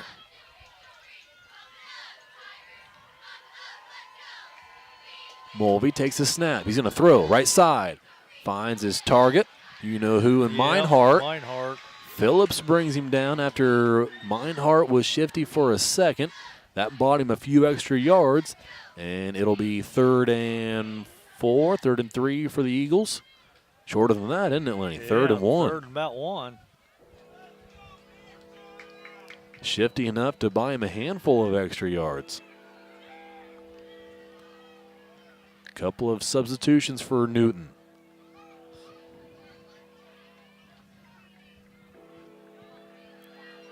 Eagles break huddle. Mulvey under center.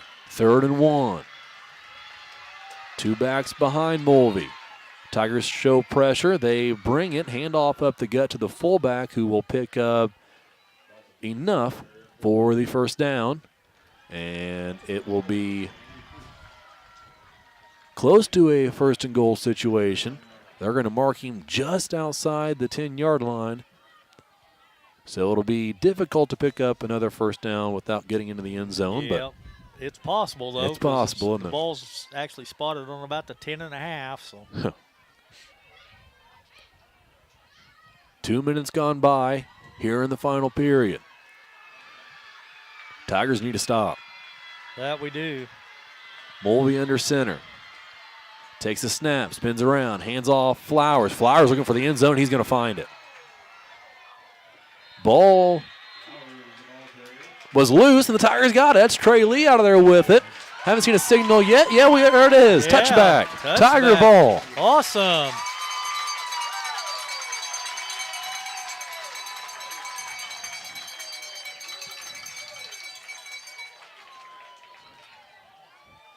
Didn't see exactly who caused the fumble.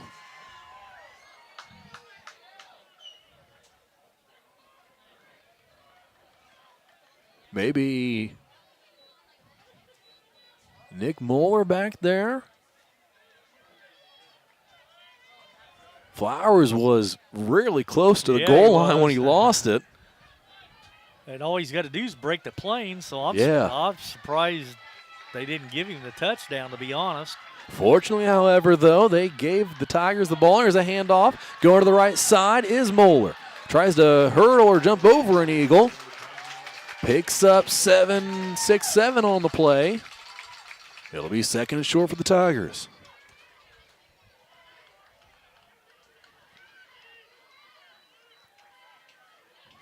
Give him 6, looks like.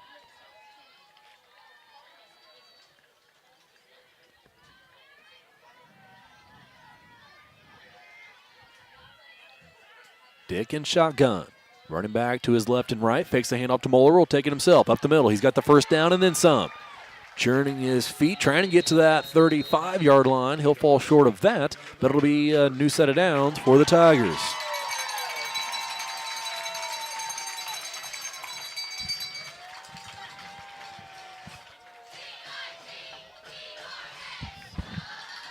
Hey, Nathan. You got your time. It's a clock on the first.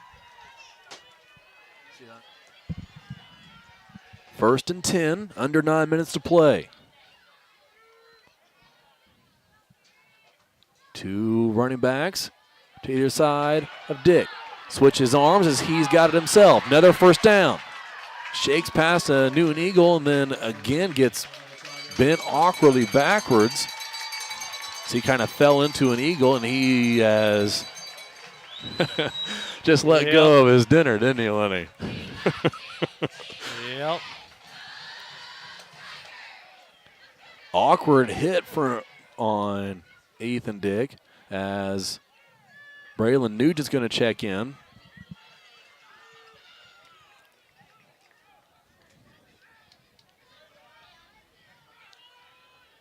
Nugent lines up in the same formation. Fakes a handoff. Now gives it off to Moeller. Up the middle. Makes a move. Now goes to the outside. Has a block out there. Uses it. Flag. As that was Atkinson putting a great block on. Still going is Moeller. Down the Newton sideline. Flag on the play. We'll check that. Well, it was way downfield, so I'm not sure what it might be.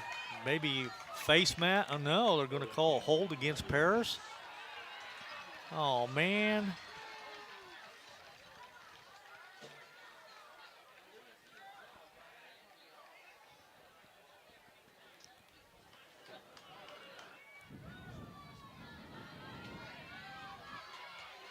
That'll bring the Tigers all the way back to their side of the field.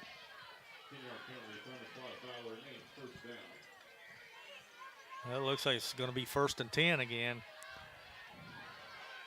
Moeller comes over to the sideline frustrated after he thought he had a huge game. He did, yeah. Tigers back with a 1st and 10. Here's a handoff. Up the middle goes Kohlmeyer. Tries to spin out of a tackler, but he goes right into the arms of 2 or 3 Eagles, who take him down just across midfield after a gain of 2 for Kohlmeyer.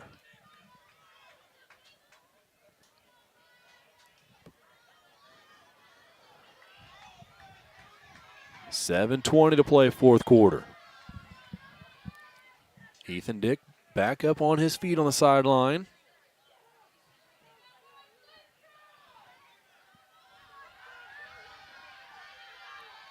Nugent gets the Tigers into formation. 10 seconds on the play clock.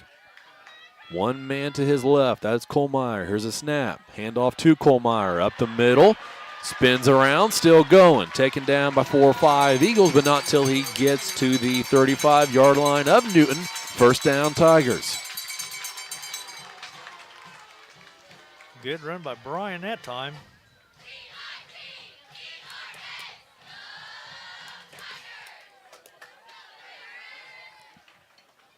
.6:45 to play. This game might come down to conditioning. See who's Absolutely. in the best shape tonight. Pinkston and Curl came over to line up on the left side as Nugent faked a handoff to Kohlmeyer, then took it himself and got back to the line of scrimmage. It'll be 2nd down and 10. Ethan Dick checking back in for Nugent.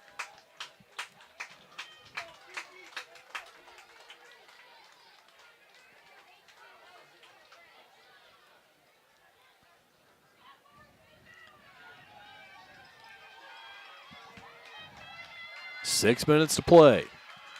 Dick takes a snap, hands off Kohlmeyer, gives him a push, and up towards the 25-yard line goes Kohlmeyer. Mark him down at the 27.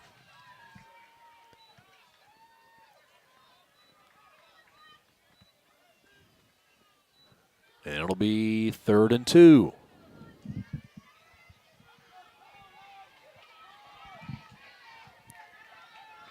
It's mentioned a couple times. Last time these two teams got together, 13-12 was the final. We're in another low-scoring battle as here's a run out to the left side. And taken down actually rather quickly. I thought he was going to really make something out of that, but Yeah. he still got the first down. So. Kohlmeyer had plenty of green to work with, but the Eagle defender came up and made a nice tackle. Still a first down, however, and the marker will reset. In less than 5 minutes to play, Dick back in shotgun formation. Handoff again. Kohlmeyer shakes one Eagle tackler, then taken down hard by 2 others. Big number 71, Jacob Whitcomb, really hit him kind of from the blind side and rocked him forward, though. So, gain of about 5.5, 6. Lee checks back in for Atkinson. Lee, Pinkston, Curl, and Phillips are the receivers. Kohlmeyer the running back. Kohlmeyer and Dick. Newton, I think, is going to take a timeout to think about it because we've got some momentum rocking and rolling, and they don't want to give up a score. So 2nd and 4. Yeah, also don't want to give up any dumb penalties or. right. Yeah. So they take a timeout. 4:12 remaining in this one. Cubs and Sox are tied at 6 in the bottom of the 3rd. All you Cardinal fans are winning 4-3 over the Pirates. I don't know what else you want to know. Oh, what else is on tonight, Lenny? I'm not sure.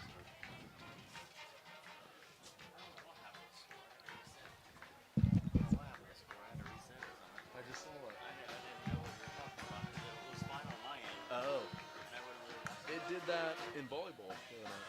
Yep. Oh, really? Yeah. On the scoreboard app?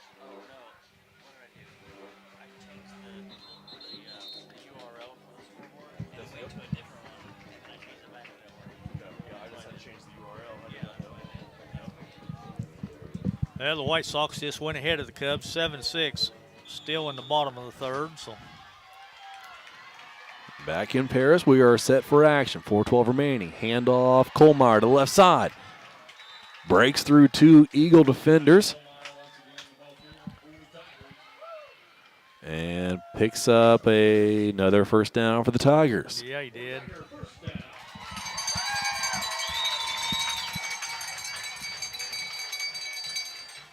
.405 on the clock, and it rolls. First and 10 Tigers from the Newton 14-yard line. Play call coming in. Curlin Lee out wide right, Phillips wide left. Here's the snap on the ground, picked up by Kohlmeyer. Kohlmeyer's looking left, nowhere to go. Whistle blows. That might be, thought maybe they were trying to blow it dead. It was after the tackle. And after Kohlmeyer loses. They are going to spot it back there where the ball was on the ground, but I didn't see anybody's knee down. Me neither. He picked it up cleanly off the ground. But yeah, rather quick whistle. nonetheless, it's going to be a loss of about 4. Bringing up second and long for the Tigers. 3.5 to play. Kohlmeyer switches sides. He lines up on Dick's right. Dick takes the snap. He's going to run it himself, looking for the edge on the right side. Breaks through a hole. Flag thrown. Flag. Dick gets taken down after a 10-yard gain, but this one might just be coming back, Lenny. I think so. Yep. I think it's going to be against 5 Curl, I think. He was the only one back there in the backfield that I seen anyway.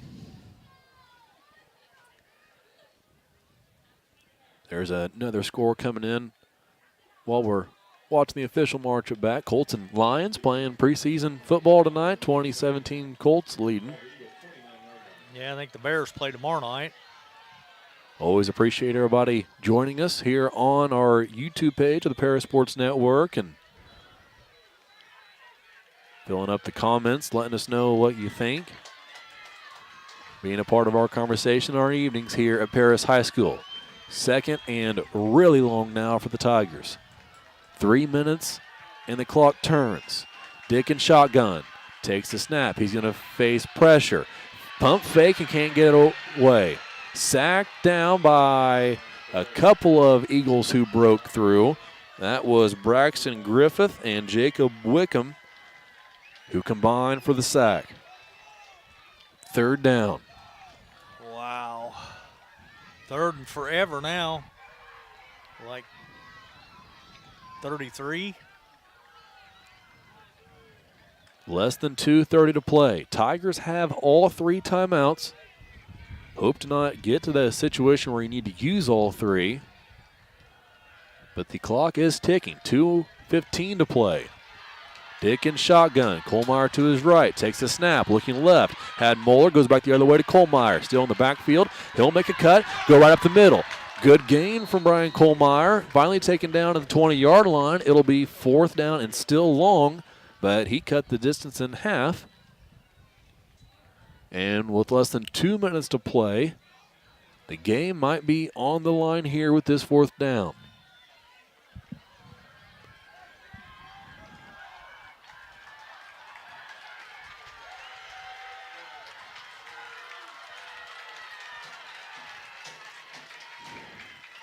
Supporters that made their way up here from Newton are making some noise here at Paris High School. All on their feet on the opposing sideline. 1:22 to play. Dick, shotgun, takes the snap, facing handout. Kohlmeyer looks left, floats one up. Oh, he's got a man. Norman Phillips bring it in off his hands, falls to the ground, incomplete, and a turnover on downs for the Tiger offense. He was wide open too. The ball just a little overthrown.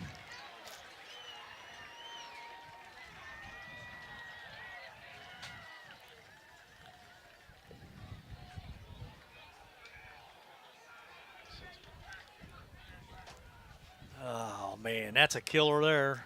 Phillips got turned around there. Ball hit him right in the hands, and excellent throw there from Ethan Dick, just unable to connect. Most likely would have been a score or just a yard short, right? At least have been the first down. So now with 3 timeouts, Tiger defense has to make a stop. Here's a handoff up the middle. There's the first tackle made. Timeout called quickly by Coach Claudefelter. With 1:10 to play, it'll be second down. Was that Flowers on that carry?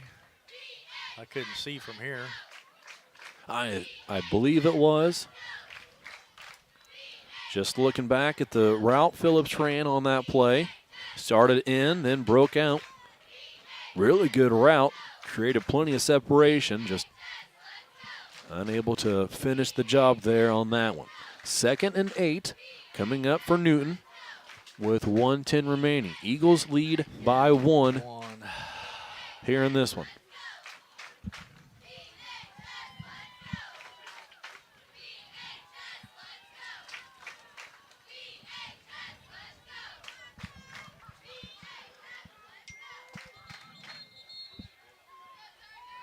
Tiger defense back out on the field. We wait for Newton's offense to come out. Just 5 seconds ran off the clock on that play. 2 timeouts remaining for the Tigers.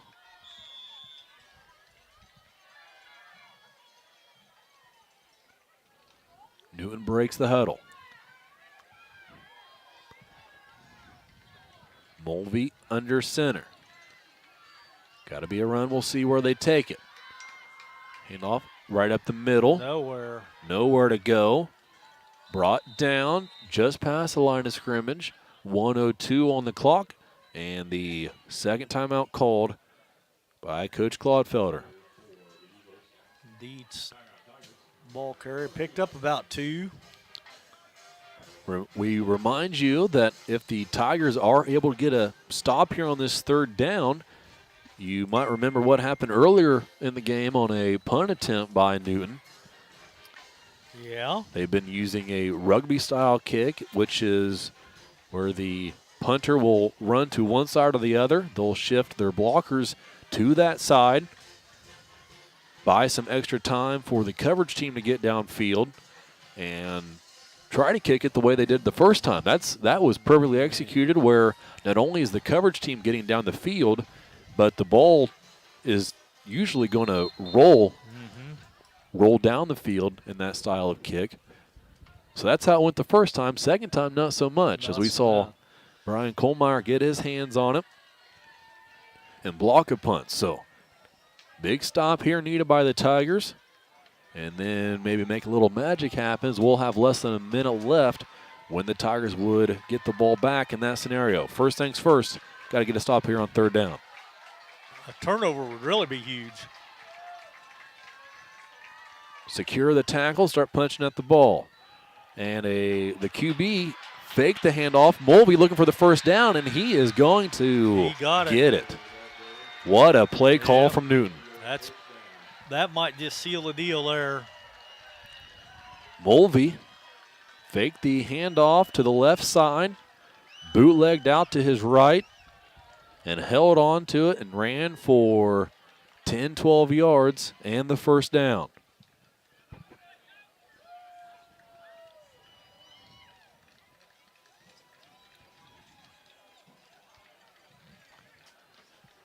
Tigers just going to let the clock roll as we're down to 30 seconds remaining.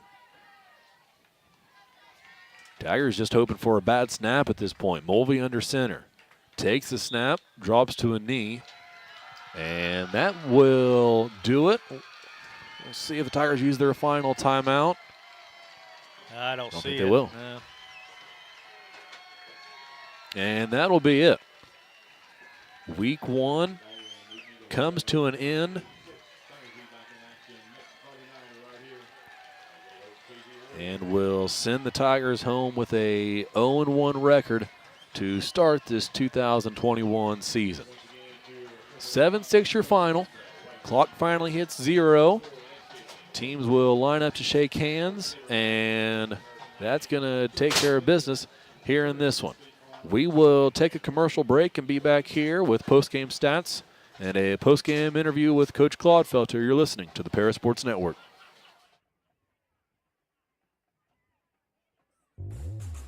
Lot 50 Brewing, located at 112 East Court Street, is the only brewing company in town. Bring your friends, family, or coworkers in for an evening of games, drinks, and conversation. Order food from other local restaurants or bring your own.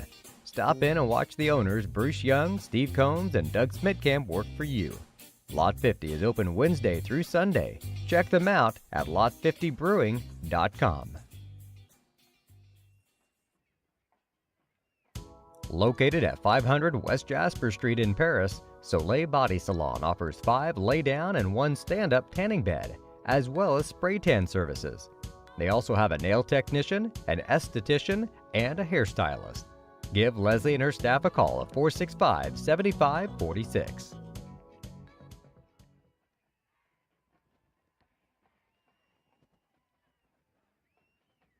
Terry Elliston has been your good neighbor State Farm agent since 1981. They focus on auto, home, life, farm, and business insurance, along with financial products throughout Paris and the surrounding areas.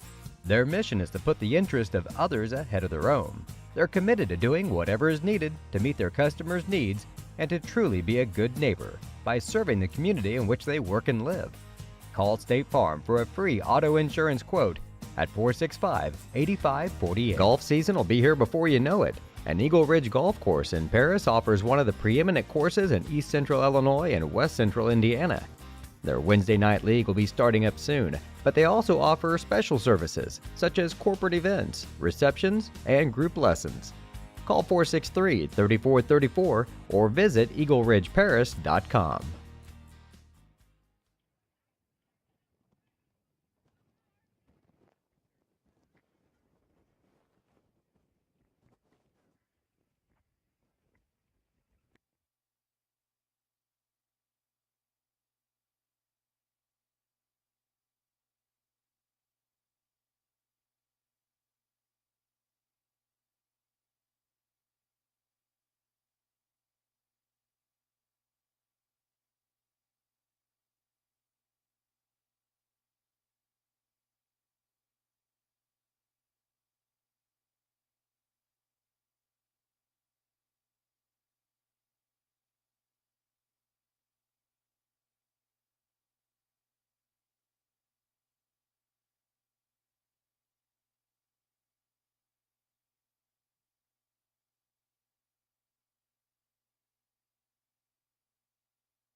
Welcome to the postgame show on the Paris Sports Network. Tigers lose tonight. Final score, Newton 7, Paris 6. To let us know how we got to that score, I'll turn over to my partner, Lenny Irwin, for stats. Well, Clay, I think a lot of it had to do with penalties.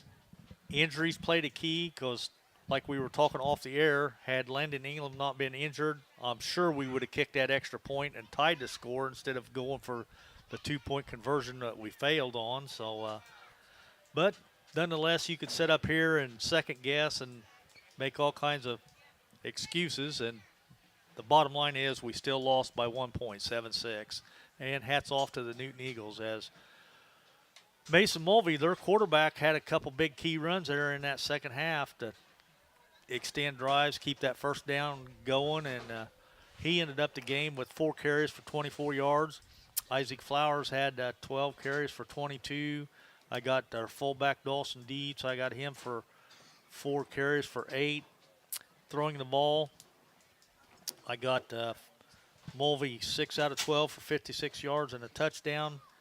Catching the balls, Meinhardt, he was everywhere. I had him, well, let's see, what was he? He ended up with 47 total yards on 5 catches out of 9 attempts. Riley Hart had 1 catch out of 2 attempts for 9 yards, and Meyer Tarr dropped the 1 pass that was thrown to him. So Newton was only penalized twice, but they did have a couple turnovers as Flowers fumbled the football in the end zone, and Trey Lee recovered it, which stopped the scoring drive that I was sure they were going to score on. And then they also had that block punt there right there in the second quarter. So the Tigers had their opportunities. Ethan Dick ended up the ball game with, I had him 81 yards on 18 carries. I had Eli Board before he left the game injured with that shoulder again, 4 carries for -14. Kohlmeyer turned it on in that second half. I had him 14 carries for 79 yards. Nick Moeller, I got him for 3 carries for 15. Braylon Nugent, 2 carries for 1 yard. And Ethan Curl had 1 carry for 2 yards. Throwing the ball, Dick was 6 out of 10 for 61 yards and 1 interception. I got Pinkston with 3 catches and 4 attempts for 22. Nick Moeller had 1 catch on 2 attempts for 11. Kohlmeyer had 1 catch for 15, and Trey Lee had 1 catch for 13. Norman Phillips had the one that he dropped down here in the end zone that I think would have been a touchdown had he caught it. So, nonetheless, the Tigers come up just a little short tonight. So, like I said, I think penalties was a big key. I got the Tigers penalized, 3, 6, 7 times for 50 yards, and most of them were holding penalties. I got 4 of them were holding penalties, 1 delay, 1 motion penalty, and 1 false start. So, tough night for the young Tigers. So, Tigers will move to week 2 with an 0-1 record to host Casey. We'll be right back here next Friday night. Again, Casey and Olney were in a weather delay. Haven't checked that score in a while. We can pull that up real quick. We are waiting for Coach Claude Felter, who is walking to join us right now. Search real quick for that Casey Olney score. No other update other than that. It was in a weather delay. That's 2 hours ago. So, but as Lonnie mentioned, that might get canceled if it was raining and storming like it was scheduled to. So we'll all be keeping an eye on that. See what type of Casey ball club to expect come next week. But we are to be joined here in just a few seconds by Coach Claude Felter as he'll get the headsets on. We got him here now. Thanks for joining us, Coach. First thing, we saw a handful of injuries and a lot of cramp going on tonight. If anything serious that we need to worry about, I mean, just a hot night, right? Yeah, I mean, we got a couple of AC sprains there in the shoulders with a couple of guys, and when that happened, it really thinned our offensive line out. We knew going into it, we caught a break when Landon broke the thumb, but we could still cast it and wrap it and play. And then when he lost the AC there, it really thinned us out up front. And then running back, we became a one-guy deal really back there with Kohlmeyer, who pounds it and is physical and does a lot of good things. But I felt like we got stronger as the game wore on. We started making some plays and getting a little more comfortable, but we made far too many mistakes. We got snaps on the ground. Every single time it seemed like we got 1 step up and 2 steps back. It seemed like every single big play, especially on the final drive there, what I thought was going to be, we'd get a big run, there'd be a hold. We'd get a big run, there'd be a hold. Just can't do those things, and I can't tell you about the legitimacy of them. They said one, we got outside hands, and we made far too many mistakes, not taking care of our bodies well enough in what we're putting in it in terms of pregame. Whether it be energy drinks or whatever, and that's causing us to, just puke and whatever. I mean, you can't do those things.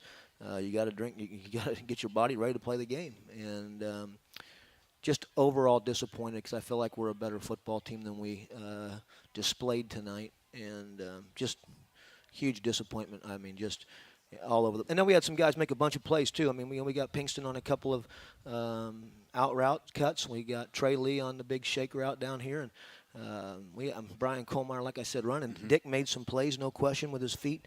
I felt like there were times we were running. We did some things very well, but just not consistently, and just not not the representation of Paris football the way we expect it to be. And if you can at all, putting this game into perspective, this is a Newton program that's always tough. Up until the point of Mount Carmel coming in, it's kind of been you and them, right, every year. So now you face them the very first game of the year where we know what you lost last year. You've got new players coming in, so not an excuse, but it's just something you got to deal with. As far as a perspective of this game moving forward, kind of wrap it up into, what's next for your program. What do you have to do? What can this game mean going forward? Well, we got to put it to bed in the morning. Obviously, we'll Yep. come in, we'll get in the film room, we'll get a lift, we'll get a ice bath, and we have to have a candid conversation about how important your football is to you, taking care of your bodies, knowing what you're supposed to do. We had multiple times out there guys did not know what to do, and I know it thinned our offensive line out, and we knew going into it, we felt like we had an okay, better than average offensive line, but we knew we didn't really have a whole lot of room for an injury, if you will, and obviously going into it, everyone's known we've been concerned about where we were going in the quarterback position and what have you, and what guys know and what guys don't know, and what guys are able to do and what guys aren't able to do, we just we didn't do well enough, and at the end of the day, it's on me. I didn't prepare them well enough. They came out, and Newton has been a historical 4-2 football team defensively, and they came out in 3-3 stack, and it took us a couple of series to kind of get dialed in and realize up front how to block that stack, and made some adjustments at halftime because of it, and I think it showed. We really got going a little bit there, but obviously very, very disappointed just in the outcome, because that was one that we're going to look back on and go, good golly, how did that one get away from us? Just not, and like I said, it's on me. I mean, it is what it is. I'll wear it. We didn't get them ready to play well enough, I guess. Well, but we got to put it to bed and get ready. I mean, there's another one out there. Casey's next week coming in here, and I don't know what the results were tonight from any other football games, but we certainly we got to shore up a bunch of things, and we got to get more locked in our preparation and just and then in our execution. And I don't want to, like I said, I don't want it to sound all bad. I mean, the score is disgusting. I mean, obviously that's painful to look at and know in the morning that's what it was. I mean, Ethan, like I said, he ran the football effectively at times. He gave us a chance, man. He threw a pretty ball down there at the end to give us a chance to win the game with a minute or so left, and we just didn't execute the play. And, you think about two sophomore kids out there. We got, Ethan as a quarterback now for the first time in our tenure here. Oh boy, and probably for only the second time in my career, the quarterback's playing defensively, so he's playing on both sides of the ball, so it limits communication. It wears him out a little bit more than it normally would, the rest of our quarterbacks. And he's also our long snapper on PAT field goal and punt. And then when England went down, we lost a punter. So, we were in several difficult situations there, and one time even backed up there on the north end of the field with tight punt coming out of the back, and you have a sophomore Will Moody in there snapping the ball and a sophomore Christian Miller out there punting in his first varsity football game, and I thought those guys handled themselves beautifully throughout the course of the night in those tough situations. So, again, there were some good things, obviously, that you look forward, to moving on and growing as a program and certain players and development, but overall, this one's going to be a hard one to swallow. Here's what I hope. I hope for our players that it's harder to swallow than it is for our coaches, because I know how our coaches feel right now. So I hope their response is, we can never allow this to happen again. Well, Coach, we always appreciate you coming up here and joining us and know how this one feels for you. So we'll go ahead and let you get out of here. Appreciate your time, and we'll be here next Friday, and we know things won't be like this, so we're looking forward to it already. All right. Appreciate it, guys. Thank you. Thanks, Coach. All right.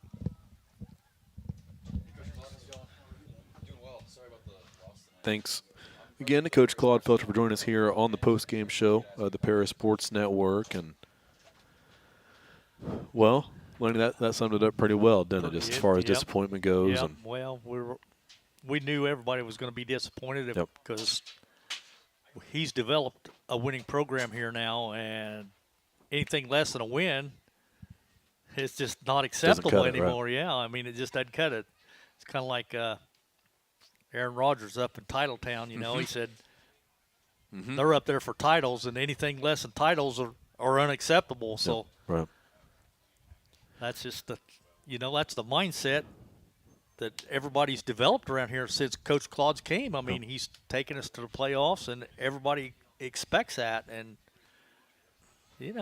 you have a bad game every now and then, and like you said tonight, a lot of boys were cramping up. A lot of guys out there up chucking. I think they drink too much water, maybe Yep. trying to get rehydrated, and Yep. so Yeah, one that will definitely be felt throughout the week, right? definitely, yeah, definitely. And hopefully that's a good thing. Hopefully everybody remembers what this feeling is, and you don't ever want this to happen again. So you do whatever it takes To get to avoid that, right? Right, exactly. Right.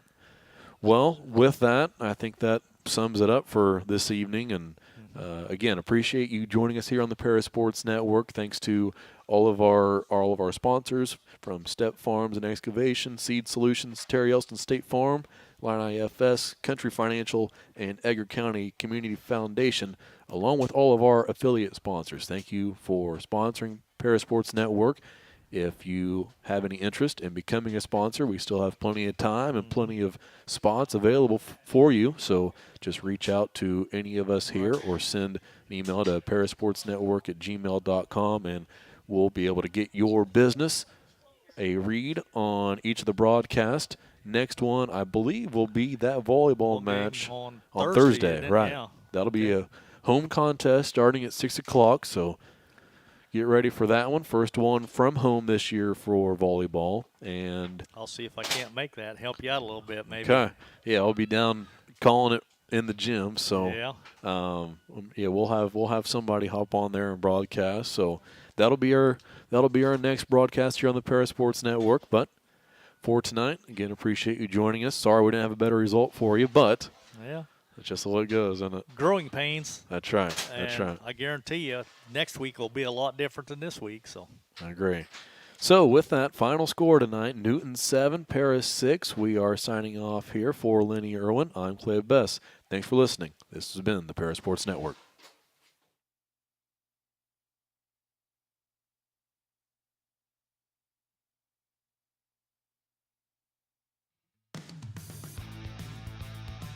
You've been listening to Paris Tiger Sports on the Paris Sports Network, brought to you by White Sheet Metal Heating and Air Conditioning, Lot 50 Brewing, Church Insurance Agency, Cargill Dry Corn Ingredients, Diamond Brothers Insurance, Ingram Waste Disposal, Seed Solutions, Allied IFS, Country Financial, Lake Ridge Christian Church, State Farm Insurance Agent Terry Elliston, Eagle Ridge Golf Course, Diamond Financial Consultants, Soleil Body Salon, Great Heart Seed, and our affiliate sponsors, Dan and Sherry Hutchings, Steve and Lynn Young, Paul and Kathy Porter, Denny and Mary Lou Pine, Tom and Marnita Stuck, Doc and Donna Moody, Jeff and Stephanie Moody at Moody Farms, Chad and Stephanie Crampton, and Mark, Amy, Salem, and Sarah Isa.